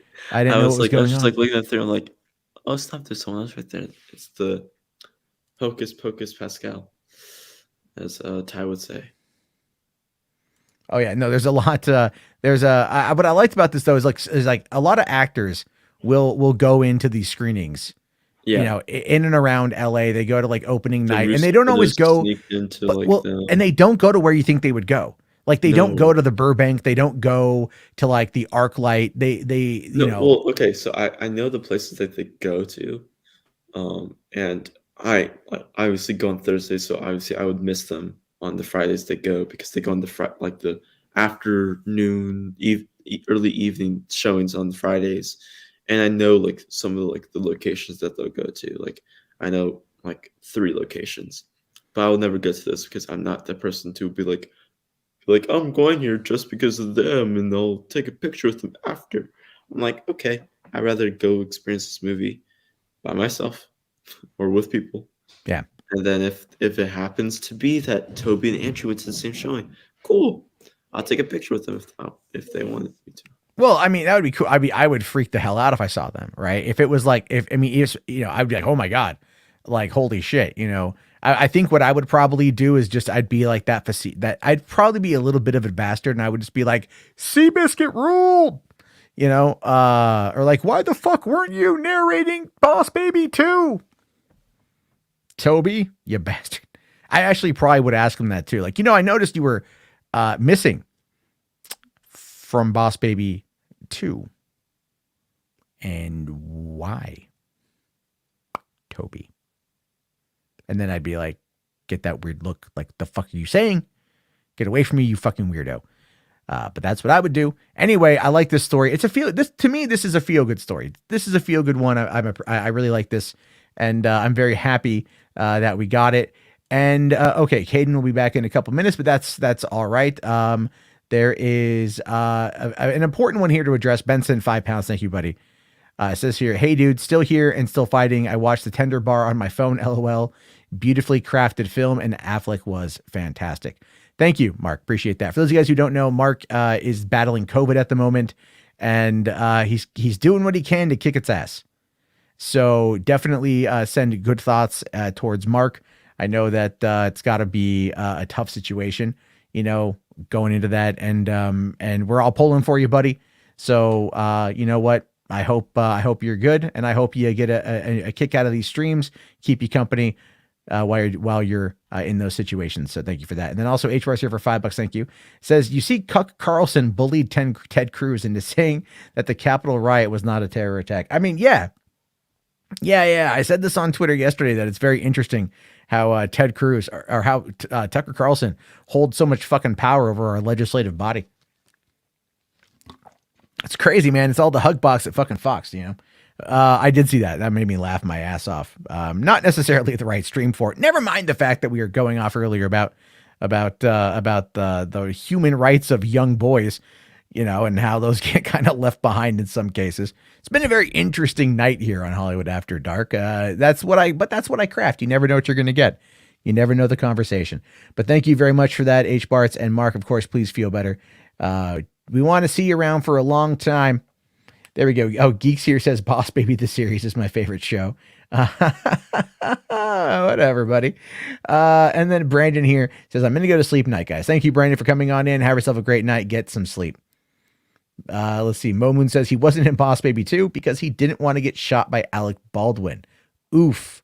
That is a oof, buddy. Oof. So let's hold on. What's this one here? Did I see the No Way Home concept art for American Chavez? I maybe did. I just didn't know what I was looking at. I saw an image of American Chavez pop up, or America Chavez pop up the other day. I just didn't know what I was looking for. Or I didn't know what I was looking at necessarily. So it's possible that I've seen it. I just didn't know. Oh yeah, and we already looked through here at this. All right, so let's talk about the last story of the night. The other one here. This is a big one today. I'm very happy about this. Scott Pilgrim anime series in the work from UCP and Netflix. Creator Brian Lee O'Malley and Ben David Grabinski will write and executive produce the series. Now, this is awesome because, for one, I love Scott Pilgrim. I loved the movie. I never like read all of the graphic novels. I know people who utterly swear by them and who love the fact that it's based in Toronto, that they're from Toronto, and then everything else. We might do a chat. I do want to watch Grace Randolph's video about the DCEU lineup. I want to see her kind of talking about this for a while. I know there's other chud things to watch. It's just I'm not really like I don't know. I think I'm kind of just like not in the right mood to like watch Cameron Pasha be a fucking moron. You know what I mean? Like that's kind of where it's at. But we'll have to see. I do have to kind of wrap things up here in the next like half hour or so, just because I do have to be up around 7 a.m. So there's that. We'll see though. All right. But anyway, according to this here, Sex Bomb Bomb is warming up its guitars for a possible comeback. Scott Pilgrim, the hit graphic novel series that was adapted into an Edgar Wright vehicle, is once again headed to the screen. This time as an anime series. The Netflix and UCP, the division of Universal Studio Group behind the Umbrella Academy and Chucky, are developing the brand new adaptation, which does not yet have a series order. So Brian Lee O'Malley is going to be executive producing with Ben David Grabinski, the showrunner behind the revival of Are You Afraid of the Dark, which I heard was good. I haven't seen it, but I heard was good. I heard it's pretty good. The two will showrun the series should it move forward, with the anime house Science Saru on tap to provide the animation. The company's Yoon Young Choi will serve as producer, and Abel Gongora will be a director. So that, look, here's the thing with this, right? Is this is perfect for an anime adaptation. All right, this is perfect for an anime adaptation. And a lot of people out there love the Scott Pilgrim movie. I think that opened it up to a lot more fucking people. And I think as a result of that, over the course of the past 11 years now, the movie has found a very big cult audience, and it's one of those ones that lives on in many ways. I would argue, though, that like the biggest problem with the 2010 film was Universal was doing so many free screenings of Scott Pilgrim that I think everyone who wanted to see it saw it. And even though I believe it had good word of mouth, it opened up against the Expendables, the very first Expendables movie that opened up to $85 million. By the way, if you really, this is true. It's opened up to north of 80. I'll say that if I'm a little off on the amount of money it made, but the Expendables, Sylvester Stallone, Jason Statham, that movie, $80 million opening weekend. And it just dwarfed Scott Pilgrim. And Scott Pilgrim was never able to fully recover, even though it is an amazing film. And it's one I saw in theaters a couple times. I own on Blu-ray, and I need to pick it up on 4K. I did see it was on sale over Black Friday for like $10 on 4K, and I didn't get it. So I'm not I'm not happy about that. Let me see here. The 4K currently is available for $15 on Amazon. That's not bad. I might have to pick that one up. But the other cool thing about that too is the fact that they had, they brought back the game. Fan demand brought back the video game. So that is now out. You can get the video game again that came out back in the day when the game came out. And a lot of people loved it. And a lot of people were happy to see the game, the Brawler, come back.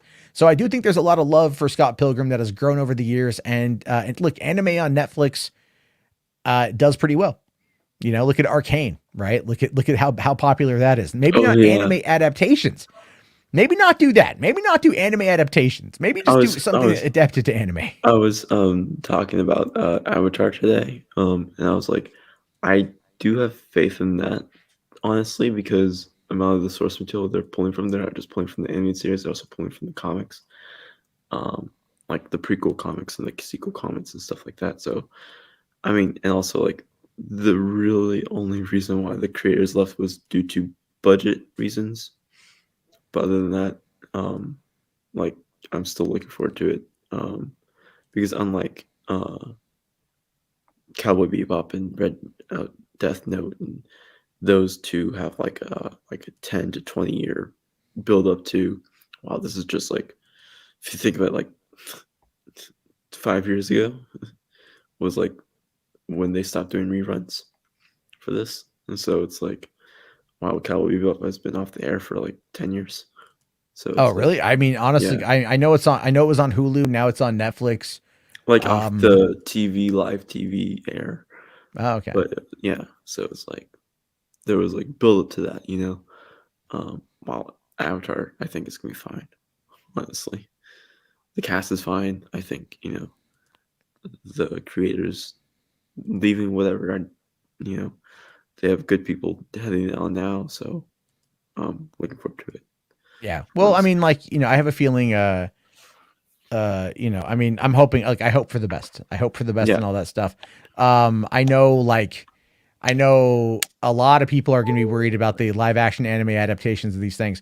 I personally, after like kind of half giving a fuck about Cowboy Bebop, like trying to be positive about it, I don't have it in me. I've never seen One Piece. I've never really watched the Avatar show, That's and I'm One just Piece. not going to deal with that shit. Just not going to deal with that One shit. Piece I do have problems with because it's the same studio that did Cowboy Bebop.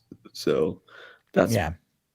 which I do have a problem. Oh yeah, no, they've got to look at that 3 weeks after, you know, cancellation thing and be like, that's not going to put them in the best morale, to be honest with you. No, it's not. That's but then again, look, there was like, you know, they might be able to go, look, They might be there's like, to unless argue they're controversy, told, but unless they're told like prior, like, hey, it like all of this content's good, it may not reach as many audiences. So be aware on that part. And then, well, have you seen how many people are the trades have been trying to argue in favor of Cowboy Bebop the live action?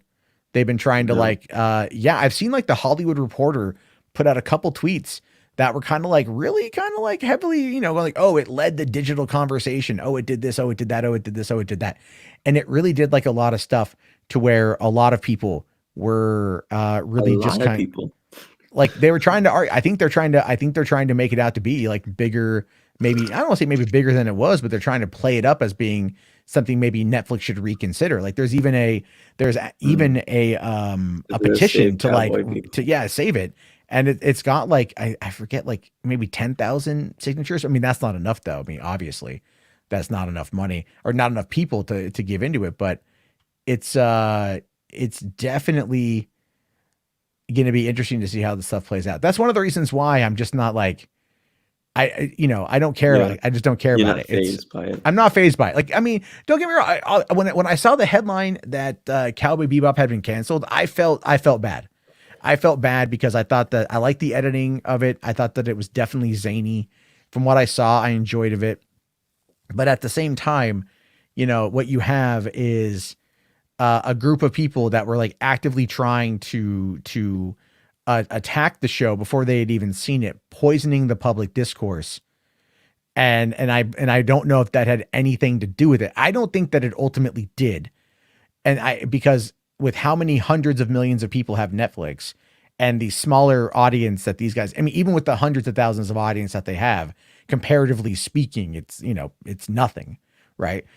So I don't know how much of that would have any impact, but I think also the fact that the show got kind of middling reviews, and I do think, honestly, I think them releasing the entire thing all at once hurt it. I think if they would have done 3 episodes and they would have released it week to week after that, or done batches of 3, like with Arcane, it would have given people time to watch the first couple episodes. And then you save that Ed reveal that was at the end, because that was, I don't even know, I didn't even see it in context. It looks like shit, even without context. It just looks terrible. But it's like you save that for the end, and then that's not what's dominating the conversation on social media. Another thing is, like, you know, like talking about releases during that time, you have Arcane, Red Notice, Cowboy Bebop, and obviously F is for Family season 5. The Harder They Fall also came out, you know? Yeah, Harder They Fall. And F is for Family. And 4 of those succeeded and 1 didn't. So well, F is for Family was on its final season. Yeah, so like they didn't care. So it was like, and okay, I still haven't seen it yet.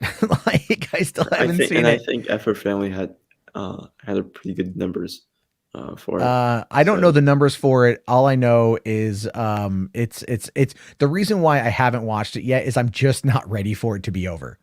It's one of those things where I'm like, I just, you know what? Right now I'm just not feeling like I want to have that finale, because I know that once I start watching it, I'm going to be done in like only a couple hours. I'm going to blaze through the whole season in like one sitting. and I don't want to do that. So it's one of those things where it's like I know it's there, I know I can watch it, I'm desperate to see it, but I don't quite know. But we do got let's see here, a couple super chats. We got one from Ryan here, says, have you seen Adult Swim's Scott Pilgrim short back in the day? I never did. I never did. Is this the Ryan that I see in the Discord servers? Yeah, this is Ryan, dude. Yeah, Ryan Hartwell. He's been around for a long time. He's a good dude. Yeah, he's a solid guy. I'm very glad that he's back. He was busy because he was off doing real world stuff, like being actually creative in the arts industry. Wow. So, good for Ryan on that one. Good for Ryan. Let's see here. Okay, they did. Is it only 3 minutes? Is that what it was? Is that the Adult Swim, the 3 minutes one? I think so. All right. You know what? We can give this a watch real quick, and then we'll dive into Chud Watch there. All right, and then real quick here as I'm setting that up. H bars for $5 more. Thanks, buddy. He says, even though I love The Witcher season 2 and Cobra Kai season 4, they're already out and no one's talking about them. Yeah. Have you noticed that? Right? It's been a few weeks for Witcher. I've only seen the first 2 episodes. I haven't even watched Witcher yet. It's but again, it's like there's no rush. It's already all out, I mean, but I'll finish this stream season 4 soon. Yeah. Like they're already filmed season 3 or whatever. Well, they're filming season 3 in I think March or April is when they're filming season 3. And the thing with that you have to consider is that I think season 3 or 4 might be Henry Cavill's last. No. You don't no think? Way. Oh, hell no, dude. Hell no. Like, if you his love, he'll do it as long as it's there. Henry loves The Witcher. Like, loves The Witcher. Even though it was almost his end to his action career for once. Dude, that's only going to make him want to do it more. Are you kidding me? Think about that. Like, here's the thing. It's like, this is the role. Okay. He effectively gave up Superman to play The Witcher. All right. Yeah. That's what, that's a fucking reality. Let's just be honest here. Because at the time in 2018, when Netflix first announced that they had gotten The Witcher, and everyone was like, oh shit, dude, Henry Cavill would be great in the role. Cause that was basically everyone's first pick. And he was on a press tour with, Tom Cruise for Mission Impossible Fallout. And it was talking about The Witcher. They asked him about it and he's like, oh, I'm on my 3rd playthrough of the game of the Wild Hunt. And I'm like, oh dude, he's a fan. Holy shit. And then everything I've read about Witcher season 2, how coming off of season 1 and the criticism was like the pacing and like the multiple timelines for season 1, season 2, he made sure that they were following the character and they were following the book and that they were following, Geralt and Geralt's journey that was created by the author. And even one of the girl who played Ciri, the actress who played Ciri, she was like, oh no, he would even like tell us we should use dialogue from this page in the book in this scene because it's more accurate. And if they're giving him a little bit of creative, and he might even be a bit of a diva on that front, and quite frankly, don't fucking care. He earned it. As a fan, I would much rather have a fan in these situations actually sit there and give a shit about what's being done rather than just taking a paycheck. And I think that's where it's at. If you want my honest opinion, probably the worst thing for Henry Cavill right now is Dany Garcia as a fucking agent. Because I think she's the reason why he didn't cameo in Shazam. I think he would have cameoed in Shazam if it wasn't for her. Because I think she was the one pushing for more money. Everyone said it was him, when in reality, it's always the agent. Because actors like to fucking act. They like to act. Their agents are the ones who negotiate. They're the ones who negotiate with the studio. And you know this, Caden. So, I mean, so in many ways, like I would say that the kind of like I think she was trying to overplay her hand. I think they were like, look, The Rock is producing this. Black Adam's on the horizon. Superman is tied into Shazam and Black Adam. We want to put Superman as a cameo in this movie. My client is Henry Cavill. My client is Dwayne The Rock Johnson. Let's make this work. And then it just was like, no. And it blew up in their face a little bit. And I do think that might be one of the things that kind of set back Black Adam. Because it was one of those things where also like Black Adam's supposed to be the villain for Shazam. But then The Rock was like decided, hey, like that should be a setup to that. honestly, now seeing both Shazam and then seeing the stuff for the Black Adam, I honestly think plans obviously change. I don't think there'll be like a full-on fight between the two. It'll be more like Shazam starts fighting Black Adam, and um, then Shazam needs help, and that help is Superman. Stuff like that, you know. Yeah. Um, Well, what I'm, I mean, like HRS here says Henry loves Superman. He no, would have no, cameoed for I don't think he would have no. cameoed for He didn't $1. even want to do the cameo for Shazam. Like that's how he doesn't want to be a cameo person. He's not a cameo. He's either supporting or lead. Yeah, And I mean, that, like but the thing is though, like, I mean, if I was in his shoes, I probably, if you could have negotiated for more after the fact, then I would have done a cameo, right? But I would have right. also maybe negotiated something, more producing power, And kind also, of like, and I think if you were to do a cameo, it would be one of those cameos where he wants it to be a substantial cameo, where it's like, oh, this cameo is here for a reason. It's like in the movie. It's not like something you shoot on the side for like the after the fact. It was like, no, I want to be in the movie or I'm out. I don't think he they were also had- filming. he They're was- filming The Witcher yet. No, they weren't H-Barts. filming The Witcher yet. He said that like the thing was like, oh, scheduling conflicts, but then it was like, oh, he reported like after the fact. Like it was because he doesn't want to cameo. He doesn't Yeah. like Well, I cameo. mean, like, look, the Watcher says here, hopefully Cavill pops up in Black Adam post credit, but we'll see. Look, we'll see. We'll see. I We'll don't know see. what's going to happen with that. I mean, look, I'd be very happy with that. Next, it's another headless cameo. Oh God, I fucking hope not. I fucking hope not. But I'm just saying, at the end of the day, I Or a want, blur. yeah, I would love Cavill to come back, and I know Cavill wants to come back, but I think right now the dude is like, look, man, like I just did Argyle. They just wrapped up Enola Holmes 2 today. So he's playing Sherlock Holmes, which is a great character, and Enola Holmes is a fun movie. So Yeah. so he's doing that. He's got Highlander on the Holmes horizon. 2 just wrapped. Just the wrapped other day. production today. Yeah. Yeah. And then they start shooting The Witcher season 3 in March. the next couple weeks. Yeah. So obviously, like, they're prepping for that right now. They're prepping for all, because they've got to get Witcher back on track. Like they've got to get the season 3 out by the end of this year or something like that, or early. I know it's probably not going to happen with the post effects, but they should, I mean, they got to go week to week. I'm sorry. They have to start going week to week. It's the best way to create the conversation.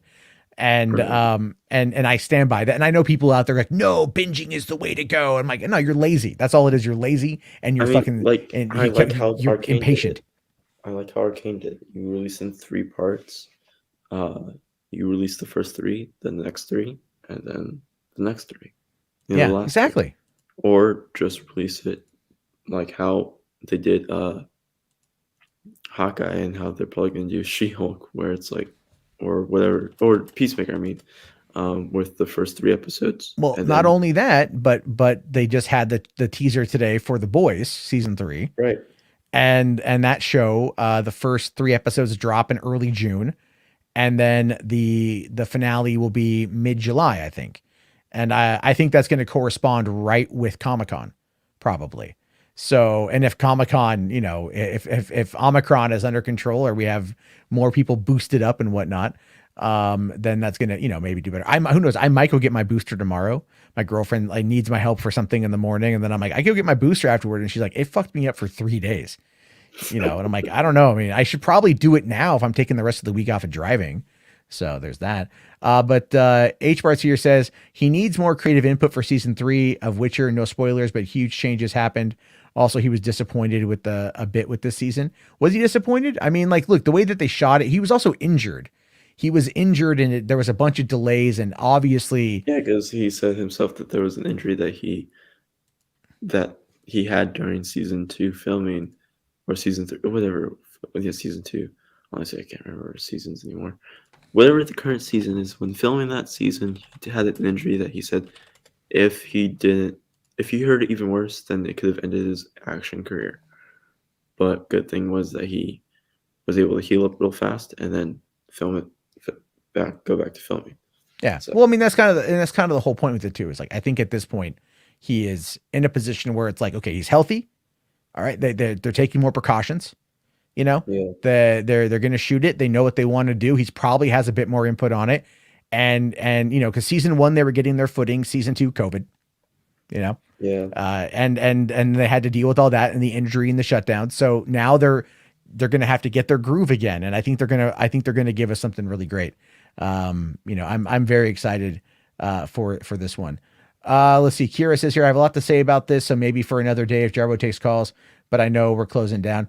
I mean, well, yeah, I'm not going to be, maybe I'll do call-ins tomorrow night, because honestly, the weather is so fucking bad. H-Bar says here, he was disappointed they changed some stuff from the books.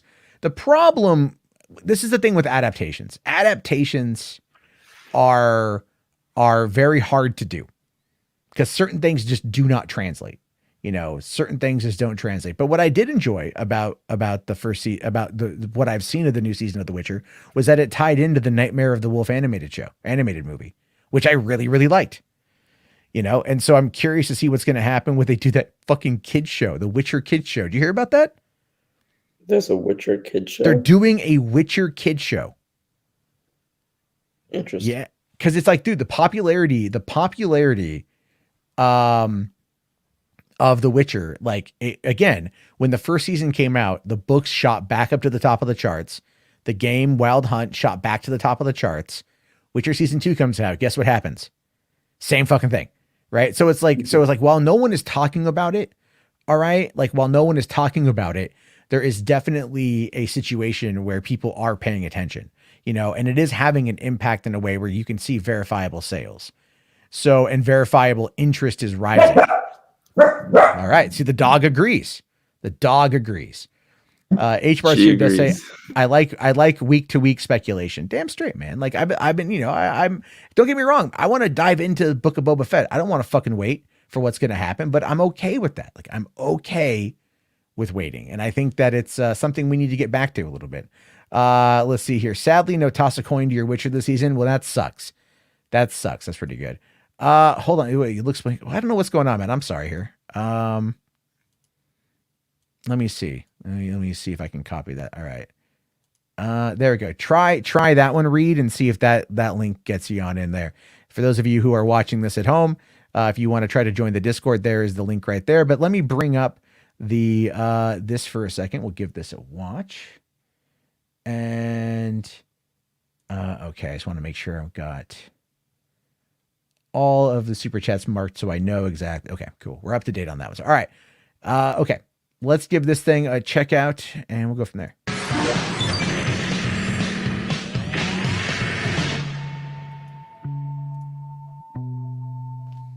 What are you in for? I got in a fight. An awesome fight. Did you win? Not really. Well, at least you're honest. Are you new? Yeah. Me too. I'm Lisa. Scott Pilgrim. How long have you been here? 15 minutes. And you already got beat up? You must be totally great. We should be friends. Yeah? New kid. You're with Kimberly, okay? Hi. Hi. What are we doing? It's some retarded partner thing, and you'll probably slack right off, and I'll end up doing all the work. Nice to meet you. I'm Scott. The pleasure's all mine. Why do you want to start a band anyway? I mean, obviously I suck at guitar. Scott, if we had a band, we would be cool. Even if we suck. We would transcend our class status or whatever and become automatically cool. Our class status? You know how I'm not a goth and you're not a jock? I'm such a jock. Anyway, they have these, you know, Lunchapalooza. Everyone goes. We'll be famous. And anyway, we own instruments. What about, well, there's only 2 of us, right? Drums would definitely help. Hey, that girl? That's the girl from my geography class. Which one? There's like 2 zillion girls up there, dude. On drums.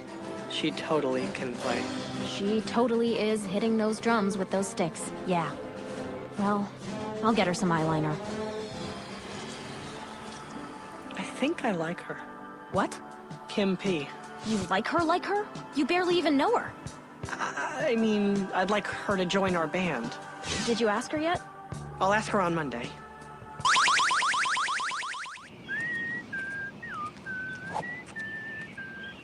Scott! Oh my god! The Ben V Tech back, boys! Oh my god! Hey, Candy, everyone up!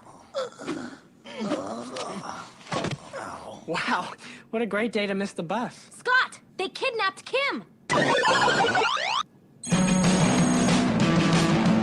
Simon! I'm here!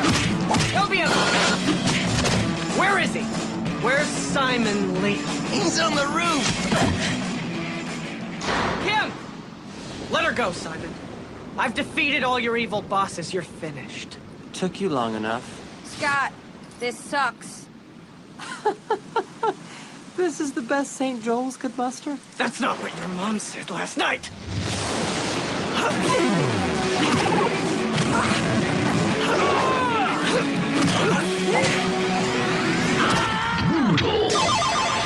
Mercy! Please, I've been a fool. I didn't know who'd rescue me from that maniac, but I secretly hoped it would be you, Scott. I like you, Kim. We should be dating. Also, do you want to play drums in my band? Yes, Scott. Oh, yes.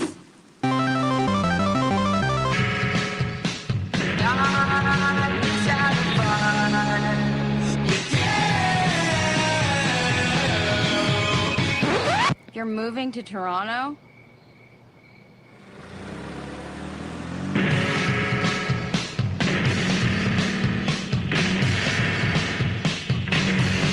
This isn't the end. Find out what happens to Scott, Kim, and a bunch of other people Consider our fight begun. in Scott Pilgrim vs. the World. Only in theaters. All right, that was interesting. Very I'd never interesting. seen that before. Yeah, it's very interesting. I mean, I think if they were to take what's the word I'm using here? If they were to take that same animation style, like very similar to the graphic novel, and that's what they used, I'd be okay with that. And I think if they do anything else other than that, they're making a huge mistake. Yes. Like that to me is just what I feel is probably the biggest thing right there. But all right, why don't we get into like the last little thing here? I just want to see what a certain person has to say. So cue the transition. Well, what do you know? That's right, folks. It's Grace Randolph time. Have you watched this yet, Cajun? No, I haven't. All right. Well, I mean, it's 12 minutes. We'll see what she says. I don't know what she says. It's funny thing is like someone pointed out that she's finally talking about it. Yeah. Well, she's waiting. I know she causes a stir. Everyone loses their mind over it, and we'll wait and see about this one. Because this isn't really a Chud watch. This is a Grace watch. So there's that, right? Mace Gandalf. Yeah, here I'll bring up here. All right, let me find the Mace Gandalf image.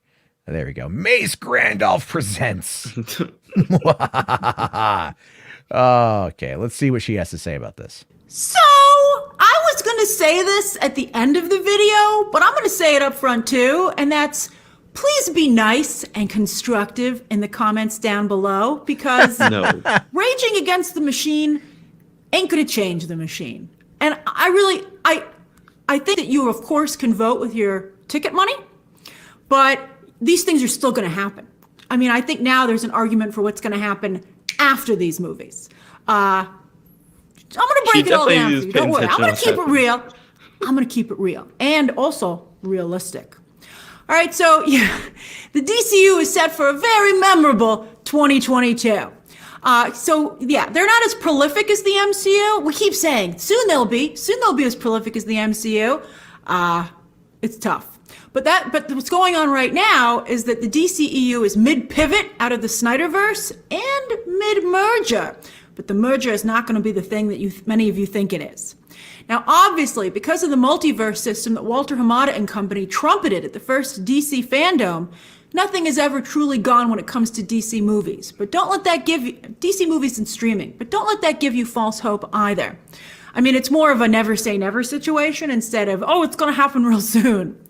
Now, Warner Brothers, whoever it's owned by, of course, can choose to focus on whichever corner of the multiverse they want. And they are going to make that decision not only because of behind-the-scenes politics, but what will mostly drive that is where they can make the most money.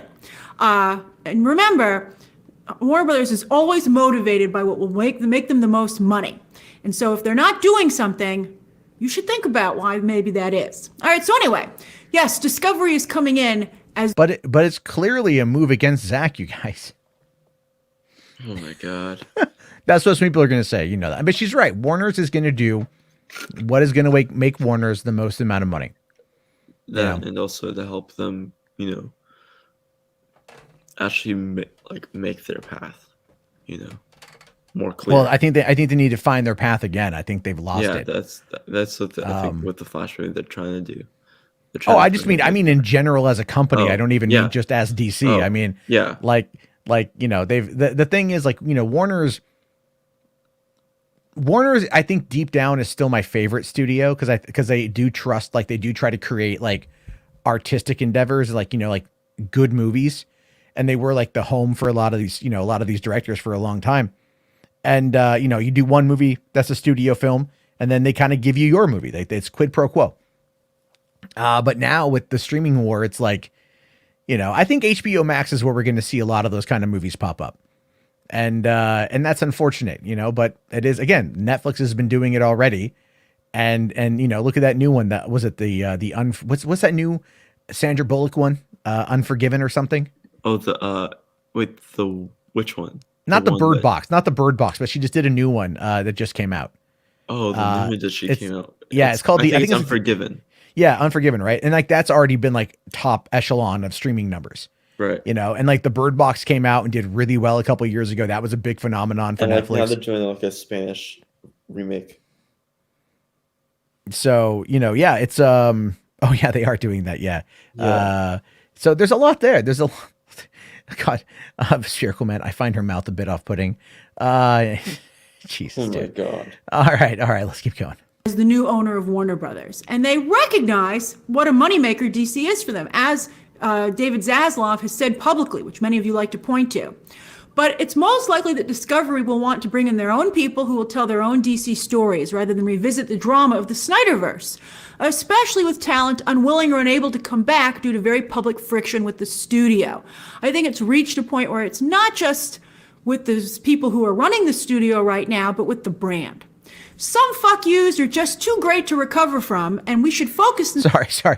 She never says that. She says some fuck yous.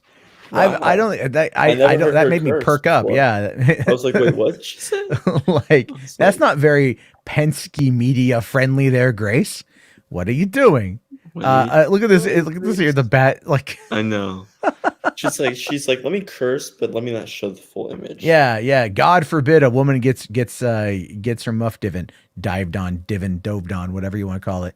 It's all about that. I know Grace swore, right? That's kind of weird. Like, wait, what did she say? Holy shit. All right, let's keep going. Instead, on applauding them as the badass middle fingers out the door that they truly are. All right, so let's move on. We're all moving on, which is literally what the DCEU is doing with this new slate of movies. First up, a TV show, actually. They're only one for the year, even though they have so many in development, and that's Peacemaker. They have an HBO Max movie as well, which we're going to discuss, Batgirl. Now, the Peacemaker series, which is next week, HBO Max has had trouble getting attention for any of their shows, and since the Suicide Squad, which is a shame for some of them are really good, but since the Suicide Squad didn't... Wait. But Jason Keelar just the other day pointed out that the shows had done very well. Like the Mayor of Easttown was huge. What? He's like Mayor of Easttown, White Lotus, and like a couple other ones had done really well. Maybe what she's talking about though is like some of the like Doom Patrol and Titans and stuff. Oh, okay. You know, maybe because honestly, it's like I remember they made a big deal about Doom Patrol season 2 or season 3, whatever the fuck it was. And again, even though it went week to week, not a lot of people were really talking about it. And I feel that they were like, oh, Titans gets more views when it's streaming, but Doom Patrol has a higher binge rate.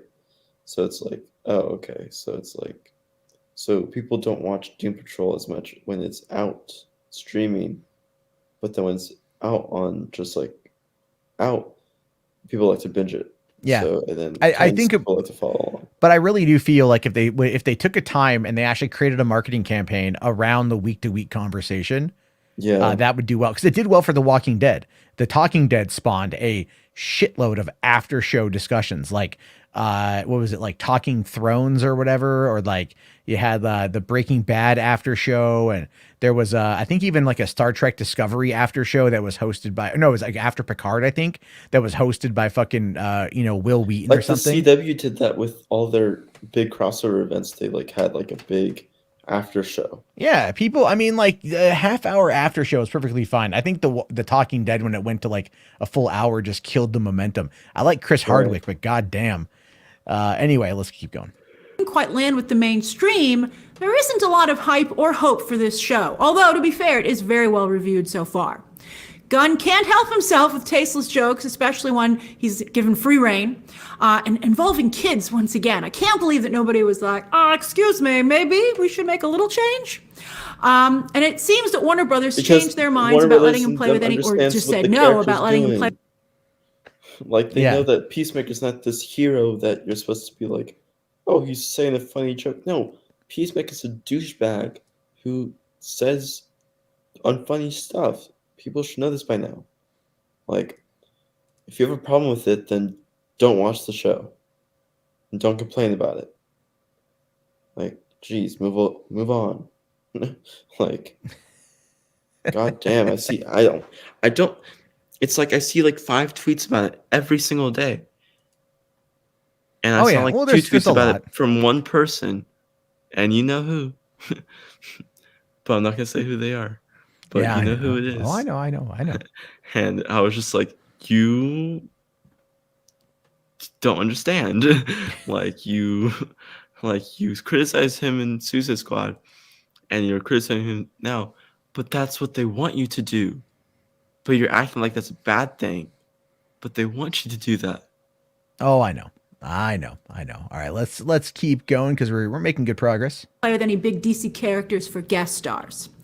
Peacemaker could be a niche hit, though, like the Suicide Squad, and perhaps streaming is the best home for Gunn's version of these characters.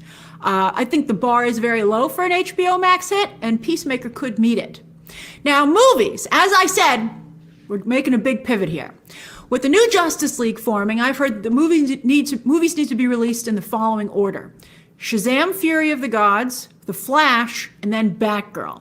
But Shazam 2 is right now slated to come out last in June 2023, although it's already been tested with an audience. So don't be surprised if you see a reshuffling of release dates from Warner Brothers for their DC movies, as they also need to get Aquaman 2 away from Black Panther 2, which introduces Marvel's aquatic superstar, Namor, who's going to be extremely competitive, very well designed.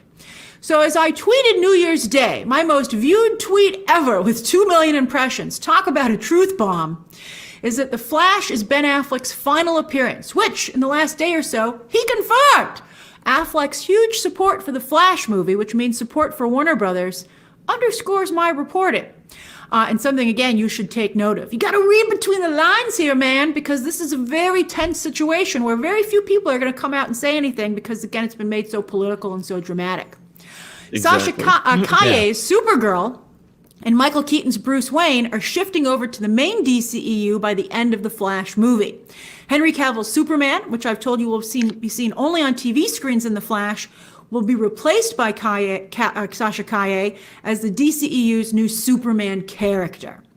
While Keaton's Wayne will go to work with Black Canary in Gotham, where when Officer Barbara Gordon, I love that change, decides to become Batgirl over on HBO Max, Keaton will take note and decide by the end of that movie to make her the new protector of Gotham, the new Bat Protector of Gotham. It's a twist on Batman Beyond, a development I reported to you way back in July 2020, which many of you did not want to believe. But here it is. The Flash will put together a new Justice League at the very end of his movie with a roster pulled from these films and the upcoming films in 2023, but also new characters yet to be introduced. By the way, wink, wink, nudge, nudge, Wonder Woman is making a lot of cameos in 2022. Yes, this does mean an all-female trinity, which again, I've been telling you. And this is for now, but Warner Brothers has had tremendous luck with female characters, and it's not like there won't be plenty of great male characters as well. This is going to anger so many fucking people. I mean, it already has. It already has angered a lot of people. One thing I will say is that I don't believe that because I myself, that I talked to some people and and Black Canary isn't in the Batgirl movie to be this push for Keaton. She's her own character in the movie, and she's doing her own thing because of Birds of Prey. It's not because of Keaton. It's because of, because she still trains Barbara, but Barbara has already been trained because, overprotective daddy with his daddy issues and thinking little Barbara needs to be trained and fight crime or just be protected and all that stuff. And so I think it's one of those, just another female heroine that she crosses paths with that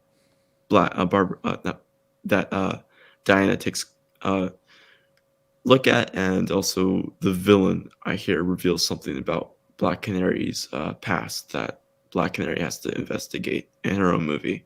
That's like the whole thing that I heard. Sure. I mean, I don't know what's going to happen with any of this yet, but I mean, it doesn't. I mean, at least that's like the plan for what I heard. Yeah, but what I mean by that is like right now the plot doesn't matter because people are just angry that it's not their people. And look, I mean, they're clearly going for more of an international audience with this, and that's fine. Right. They need to redeem Wonder Woman's character after Wonder Woman 84. Oh God. And if they feel this is the best way to do it, then by all means. It just sucks that we're losing characters that we love, but nothing we can do about that right now. And so let's keep going. Also, I've seen fans for decades complain that DC focuses too much on Batman and Superman. So let's see what happens when Warner Brothers decides to focus on DC's many other great characters, right? Although I would feel much better about all of this if Birds of Prey's Christina Hodson wasn't like the main architect of the new DCEU. Who would make that decision? She is scripting both The Flash and Batgirl, which is a giant red flag. I'm scared. I'm scared. What? Yeah. All right, so release. Of course you're scared because the person who directed that film attacked you. So of course you're scared. No. Christina Hodson's a terrible writer. Writer. Bumblebee was such a badly written movie for like the plot points that they chose to go with. I mean, my God. Look, I liked the movie for Bumblebee. All right. I liked Haley Steinfeld in the part, but her arc was all about like learning to overcome her fear of diving because that was like her big heroic thing at the end when they were in like, a fucking like shipyard or something. And she's like, I have to dive. Wow. That's a thing, like it should have been something like totally different. The price script is perfectly fine. Yeah. All right.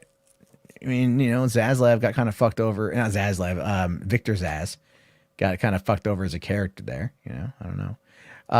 Rational skeptic here. But I don't, because I know this is probably a defense that probably isn't the best defense, but I will say that Kathy and Margot Robbie has come out and say that the film is kind of unreliable because it's coming from an unreliable source, aka Harley Quinn.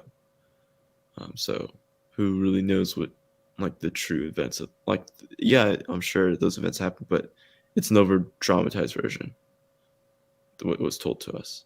So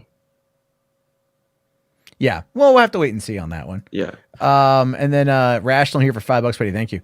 Says, would Warner Brothers actually get rid of Superman and replace him with the Supergirl? Do they think that this will go well with the general audience and fans? Yeah, because they've rebooted Superman before. I mean, the general audience doesn't fucking care. Like, I mean, not that they don't care. It's just that, like, again, they're just used to it at this point. I mean, Warner has a tendency of doing this. They're rebooting Batman. Why not reboot Superman?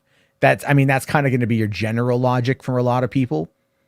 But it's also a failed logic because it's a failure on the company's part. Right. I think journalists will honestly not be fazed by this. Honestly, they'll be like, okay. Oh yeah. Oh hey, we got Saggy in here. In the comments or in the back? Saggy in the chat. Apparently, I don't know. Apparently she's drunk. So yay. Date-wise, for now, let's break it down. First out of the gate is Black Adam, late July 2022, where Dwayne Johnson has been telling you as well that DC's hierarchy of power is about to change. Yes, Dwayne Johnson's ex-wife and business partner, Dani Garcia, is Henry Cavill's agent, and there was hope to get Henry Cavill in here for a throwdown with Dwayne Johnson. But it didn't work out, as Henry Cavill continues to draw a very hard line in the sand for negotiations, which Warner Brothers refuses to meet. It's just a deadline. It's just not going to happen. I think the biggest question with Black Adam is whether or not it will feel like another Dwayne Johnson movie. He has a very strong brand, which has served him well in DC clothing, or whether or not Dwayne Johnson will truly transform into the Black Adam character. The action scenes here will be key. I liked Jungle Cruise a lot, and it did very well. Joan Colette Serra is reteaming with Dwayne Johnson to direct Black Adam. But can a stone-cold anti-hero like Black Adam be the star of a family-friendly movie? Even on a cheat day, The Rock, you can't have your cake and eat it too. We'll see what happens. I thought that the footage shown at this year's DC Fandom looked surprisingly like a family film, which I had not anticipated for a Black Adam movie. What? What? He like eviscerated that guy. Like, no, it was family friendly though. It was not bloody. It was like you saw everything else but blood. So family friendly. I mean, he grabbed that guy and then he used like lightning to just like kill him. Murk him. He murked him. And then like that's surprisingly family friendly. That's family what? friendly. That is not. Let's teach kids how to choke people and yeah. them and yeah. Oh my god. What? I just thought it'd be pretty funny. Let's see here. H Bart says, I agree with you. I don't think Henry is the one pushing for the money as much as his agent. I think it's his agent. But I also think it's playing inside baseball. That's the other part of this too, where they put themselves in the producing chair, and then that's going to be the company pays them to produce so the company, like their company produces the movie and maybe brings in some financing, and then Warner's distributes it. Warner still has say, but the production company has control. And they're the ones that oversee the day-to-day. And so if the producer on the movie is also the agent to its star and the agent to another star in that same franchise, I mean, that feels a bit like fucking inside baseball. Yeah, and also someone brought up a good point on my stream. It was like, what if he's just waiting? Like, what if Henry's just now, at this point, just now waiting for the new people to come in so he can pitch his Superman movie to them? Because at this point, You know what? Got impatient from the other guys. That would probably, hey, listen, that's a plan. Yeah. That's an idea. That's an absolute idea. And it's entirely let's kind of, I don't mind the speculation part of this, but let's speculate. What if, if this merger goes through in April and this Black Adam movie comes out in fucking, in July, right? Right. What if, they are able to secure a deal with the new regime in that time, and then they have a quick stinger at the end with Cavill. I mean, it's not to say they couldn't do it. I mean, they shot the shawarma shit for Avengers, on a whim, 2 weeks before the movie even came out. Right. Someone tried to use that excuse to say that they can do the Flash reshoots in a whim. I'm like, no, they can't. No.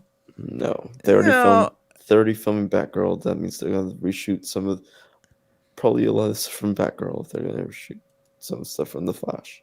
Yeah, so. That does make a bit more sense to me on that one there.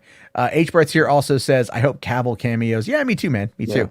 I do. Well, look, I want to see more of him. I'm just saying, it's just we'll have to wait and see. But I feel like there's a lot going on with Black Adam and the production side of things.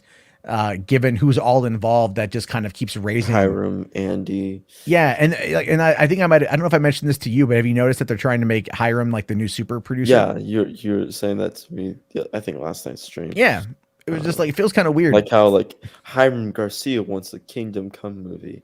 Yeah, then it's like, okay, Hiram. Who the fuck cares what Hiram Garcia wants? You know what I mean? Okay, nothing against the guy. Hey, good on him for nepotism and everything else. But it's like they're like, oh, Hiram Garcia wants this. Hiram Garcia wants that. It's like Hiram Garcia talks about the potential Black Adam spinoffs. It's like Hiram Garcia. Yeah. Okay, great. All right, we don't know who you are, man. We just don't know. You're Sorry, some buddy. tall dude who looks like some dude from one of those crime dramas on TV. Kind of. Yeah, pretty much. Pretty damn much on that one there. All right, let's keep going. We're getting close. But that was just a tease. We have yet to see a really good look at the movie. Next, The Flash, right now set for November 4th, 2022, 1 week before Black Panther 2. That's just stupid. They can't open a week apart. That's insane. And Kevin Feige never blinks. So Warner Brothers is going to have to move. Ironically, will the Flash film be too slow with its own multiverse story after No Way Home and Doctor Strange 2 will have already been released months earlier? Andy Muschietti really delivered with It Chapter 1, but then he really dropped the ball with It Chapter 2. Which movie will the Flash... See, I disagree with that notion, I disagree with that too. I think both Chapter 1 and 2 were perfectly fine. They were fine this is the thing. It's like they It Chapter 1 has always been more favorable than It Chapter 2. Yeah. Because well, I should say part 1, the 1980s part of the book. Or sorry, the 1950s part of the book. When they were kids was because that has a very Goonies vibe to it.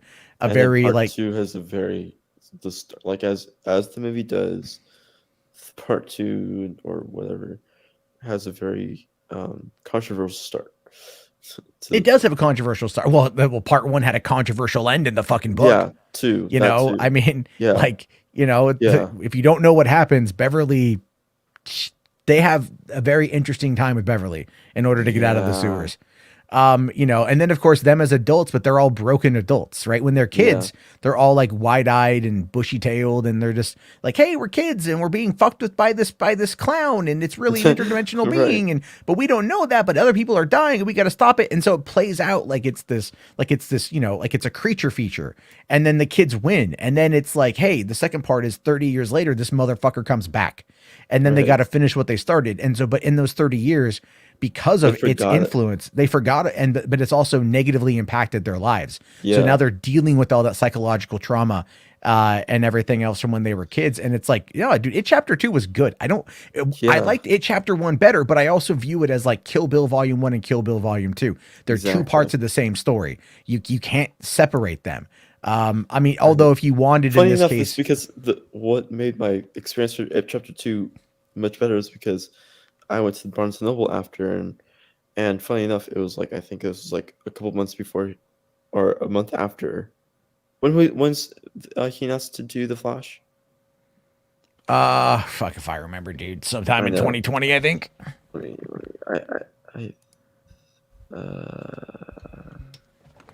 While you're thinking about that, though, here. All right, HR says another $5 super chat. Thank you, man. Says if Cavill does not cameo, you think he would be mad since his agent is part of the production? If it were me, I would feel like I was being tossed to the side. I think. Well, I'll tell you what. I think, and this is just my speculation. I think back in the summer of 2019, right? 2018. When did Mission Impossible come out? That was 2018. I think back in the summer of then, when the whole fallout happened with Superman, my speculation is this, that it was a Danny Garcia move that fucked the whole thing up. I think she was too aggressive, and Warner's was like, no. Justice League fell apart. BVS had a huge problem in the box office, and while Man of Steel was profitable, that was a long time ago. And so maybe they didn't have faith in him as a brand anymore for Cavill as that player. And so they wanted maybe a lower, maybe they wanted to give more, like less money, and they wanted more money. I don't know. But I think Danny Garcia probably screwed the pooch on it, because at the same time that happened is when The Witcher information came out. And that was when everyone kept saying Henry Cavill would be great as Geralt. And lo and behold, Henry Cavill was pushing forward as well. And I think the idea there was, you know what, they're going to put Superman on ice for a while, if not ever. And then why don't you go do The Witcher? And we'll figure this thing out, because they were still got the Black Adam thing on the horizon. And I think him going off to do The Witcher was her trying to capitulate that with her, was kind of trying to capitulate her client into giving him a passion project that he likes in order to keep him on the line for coming back as Superman. Because here's the thing, if he comes back as Superman in a movie that she is producing, and not only the agent of its main, Black Adam and Superman, she's going to get a hell of a payday out of that. So she's got every incentive to find a way to make it work, but you still have to make your client happy in the process.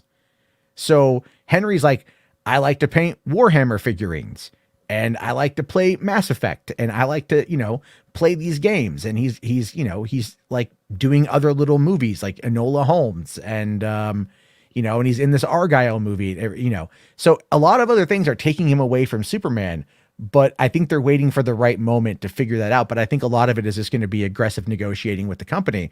But I think Caden is correct. maybe they're waiting for the merger in order to make that pitch. Because I don't think Zaslav is going to go to them. I don't see that happening. I don't see the king coming down and trying to negotiate. I see them going to him and say, "Listen, hey man, new king in town. Let's have this conversation and see where it goes." And I think that's the most likely scenario.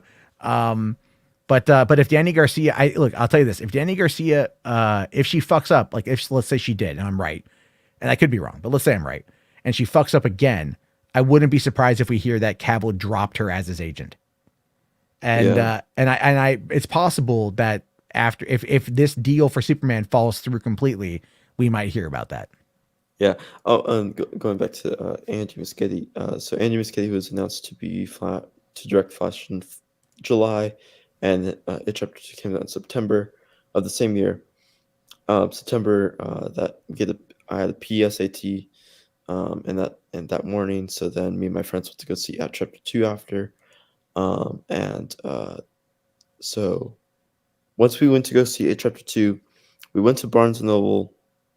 Well, funny enough story is that, so I got my tickets digitally, and my friends didn't get their tickets yet. So, and we were all under 18. So we, if you have to have a parent or guardian, whatever. And so I was able to get in. They weren't. So they went to go see Lion King again. So then we went to Barnes & Noble after, and guess who we bumped into at Barnes & Noble? Andrew Muschietti himself, and he was browsing through the DC Encyclopedia section, and he bought a DC Encyclopedia multiverse book. So that should have been my first hint that he's doing a multiverse movie. But anyways, and so it was just like, he was researching during that time, so it was just like in September he was back in LA researching for this movie. Clearly he was passionate because he got that book and he got like this other art book, and then like some other 2 other art books about for the like DC art and stuff. So it's like cool to see that he was like really going to DC stuff. Yeah. Well, I mean, we'll have to make him in handy for him later, because there are rumors of him doing the next Justice League movie. Oh, I would not be surprised, because here's the thing is he did It Chapter 1, It Chapter 2. I don't believe they needed to be 2 years apart, to be fair. I think that's what killed the momentum for Chapter 2 was the 2-year apart thing. And then after that, he hasn't done anything except for this. And he does have that Attack on Titan movie for Netflix, but I don't know. I don't know when that's going to happen. I think that's axed, honestly. It's possible that after the Cowboy Bebop failure, I think all of that shit's up in the air. Even Jordan Voight Rogers, who's doing Gundam, I like him as a director, man. I really enjoyed Kong Skull Island and whatnot, but he hasn't done anything since then. He's supposedly doing the Metal Gear Solid movie with Oscar Isaac in the role of Solid Snake, but I mean, you got to get on that shit. Rumor for that too. So. No. It's definitely. I mean, maybe they'll get Henry Cavill as like Revolver Ocelot or something, as like the villain and shit. I guess someone else is rumored for that movie. I'm trying to think, but I can't remember. It's like someone like Henry Cavill's caliber, honestly, someone that big, Yeah. So, well, all right, let's finish this up because I do have to get. It's almost midnight. I actually have to wrap it up in a few minutes, so let's keep. We've got a couple minutes left. Be like, I think that's a big question mark. Fans have, rightfully so, gone crazy over set pics of Michael Keaton back as Bruce Wayne / Batman. I'm so excited! Action scenes here will be key as well. And then there's Aquaman and the Lost Kingdom, which should be a slam dunk, as the first movie was fantastic and made $1 billion at the box office. But I hear this sequel is so ambitious, it's been a bit tricky pulling it off. While unfortunately the controversy surrounding Amber Heard might make the whole exercise pointless anyway. We'll see how much they cut her role down. Yet Amber Heard has her supporters as well. So it could be a big problem for the movie if they cut her. General audience doesn't care. That, and also I heard that even though she got a big pay upgrade, she's like top billing, she's still probably number 5. That's okay. She wasn't even the best part of the, Exactly. She's not a good actress, honestly. She's really not. Yeah. No. I didn't feel like it. I honestly think something. I think she's a pass around with the execs. Honestly, I'm sorry, what?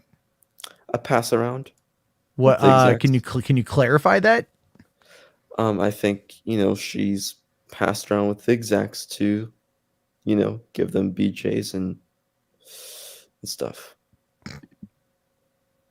Yeah. Okay. I'm not going to go any further than that. Because I think. Yeah, all right. I think she's been around long enough to where that's not the case, but sure. I mean, I'm sure that was the case before she met Johnny Depp, but I don't know, man. I don't know. No idea. No fucking idea on any of that shit. All right, let's just move past that. Roll down. It's like I don't know if there's any way for them to win in this situation with her in the movie. It's tough. All right, so the first movie was so good. Loved the first Aquaman. So here's hoping James Wan can pull it off again. Between him and Muschietti, the two directors rumored for the new Justice League movie, I would go with Wan. I would still go with Wan, and I would definitely, between those two, let's see The Flash, but I'd definitely go with James Wan. And then there's the new Batgirl movie debuting on HBO Max with Michael Keaton, right? Blue Beetle got upgraded to theater, so maybe Batgirl will too. Adil El Arbi and Bilal Fallah knocked it out of the park with Bad Boys for Life. That was such a fun movie. And they, in fact, did such a good job there that Marvel hired them as well to direct some episodes of Ms. Marvel. So they're Marvel and DC. Jacob Scipio from Bad Boys for Life, they brought him over, joins this amazing cast. Scipio was a great discovery in that movie. And the cast includes Michael Keaton, Journey Smollett's Black Canary, the best character, I thought. Well, I really liked Huntress too in Birds of Prey, but I really came to love Journey Smollett's Black Canary. J.K. Simmons, very well cast as Commissioner Gordon, although I do like Jeffrey Wright too. And then Brendan freaking Fraser is Firefly. What a cast. And in the Heights, Leslie Grace as, again, Officer Barbara Gordon, who told fans at this year's DC fandom that she'll have the classic Batgirl look. Sounds theater-worthy to me, or at least a huge hit for HBO Max. I'm very excited about this movie, although it's written by Christina Hodson. Again, I'm scared. Batgirl is about to start filming on location, by the way, so any day now we should get our first look at Leslie Grace in the suit. I can't wait. I can't wait to see it. Oh boy, I hope she looks great. I really do. And then, you might be wondering where it is in this video, The Batman, which actually comes out before all these movies in the beginning of October, but is not a DCEU movie. It's separate, much like The Joker, but yet not at all connected to Joker. Yeah, I know that was a typo on that one. That was a. Wait a minute. I saw March 4th there, and the beginning of October. This movie. I'm like, wait, what? Yeah, I know. Well, because they've done like the Joker and the Venom films have come out in the beginning of October. But again, March is a very interesting time for the Batman, so we'll have to wait and see. But let's keep going. I don't know if this multiverse as like a whole, like the multiverse is like a chapter for Marvel, although is that like a Pandora's box? Once you open it, it can't be closed. But I think as a whole business plan for DC, I don't know about this. I mean, I as I've said before, I think letting talent do whatever they want instead of having a guiding force executive like Kevin Feige allows for some incredible wins, like the Joker, Oscar-winning movie and plenty of nominations. But it also allows for some huge flops that just really missed the mark, like Birds of Prey. So, I mean, we'll see. I think the Batman actually, is the best hope for DC movies going forward. And I think there is a strong chance that they might just let Matt Reeves continue to build out of that film. And maybe that'll end up becoming the dominant multiverse. That may, we've seen the shots of like Halloween characters, people dressed up as Superman and Wonder Woman on set. I think if the movie hits, and I think the Batman will hit, it looks really, really good. They might just, what's that? What's Robert Pattinson's? What's his Superman? Who's his Wonder Woman? And that might be their escape hatch. So we'll see. We'll see. The box office will ultimately decide all. Yeah, I think we got the gist of the rest of that. But yeah, no, I don't think she's. I'll tell you this. At this point, I don't want there to be Superman, Wonder Woman, any other thing than Batman and the Batman. I don't. I just don't. I don't think it's necessary to do. I think as much as I've been against like the multiverse and like pocket universes, I'm okay with it with the Batman. I feel it's very centered in its own world anyway. Yeah, I like. Yeah, I think you can obviously we've seen set photos and stuff like that. Like you can have like little minor Easter eggs, but I don't see them introducing like any of the hero but Bat Family stuff. You know, whatever was introduced in Batman comics will be the things that come into this universe. So, you know, yeah, that's I don't think Superman, Wonder Woman will be in this universe. But do I think there's fantastical elements that will be introduced? Yes, I do. But I don't think outside of Batman's like rogue gallery and characters, I don't think anyone's gonna show up. Yeah. Like in this trilogy, and whatever happens if there's a next trilogy, and whatever happens in these shows, I don't think we'll like have Flash or Superman or Martian Manhunter or Booster Gold show up, you know, in these things. So. Oh yeah, no, not right away. Not right. I mean, No. eventually, I'm hoping they figure it out, but I do agree with the concept that they should definitely, Like probably down the line, yeah.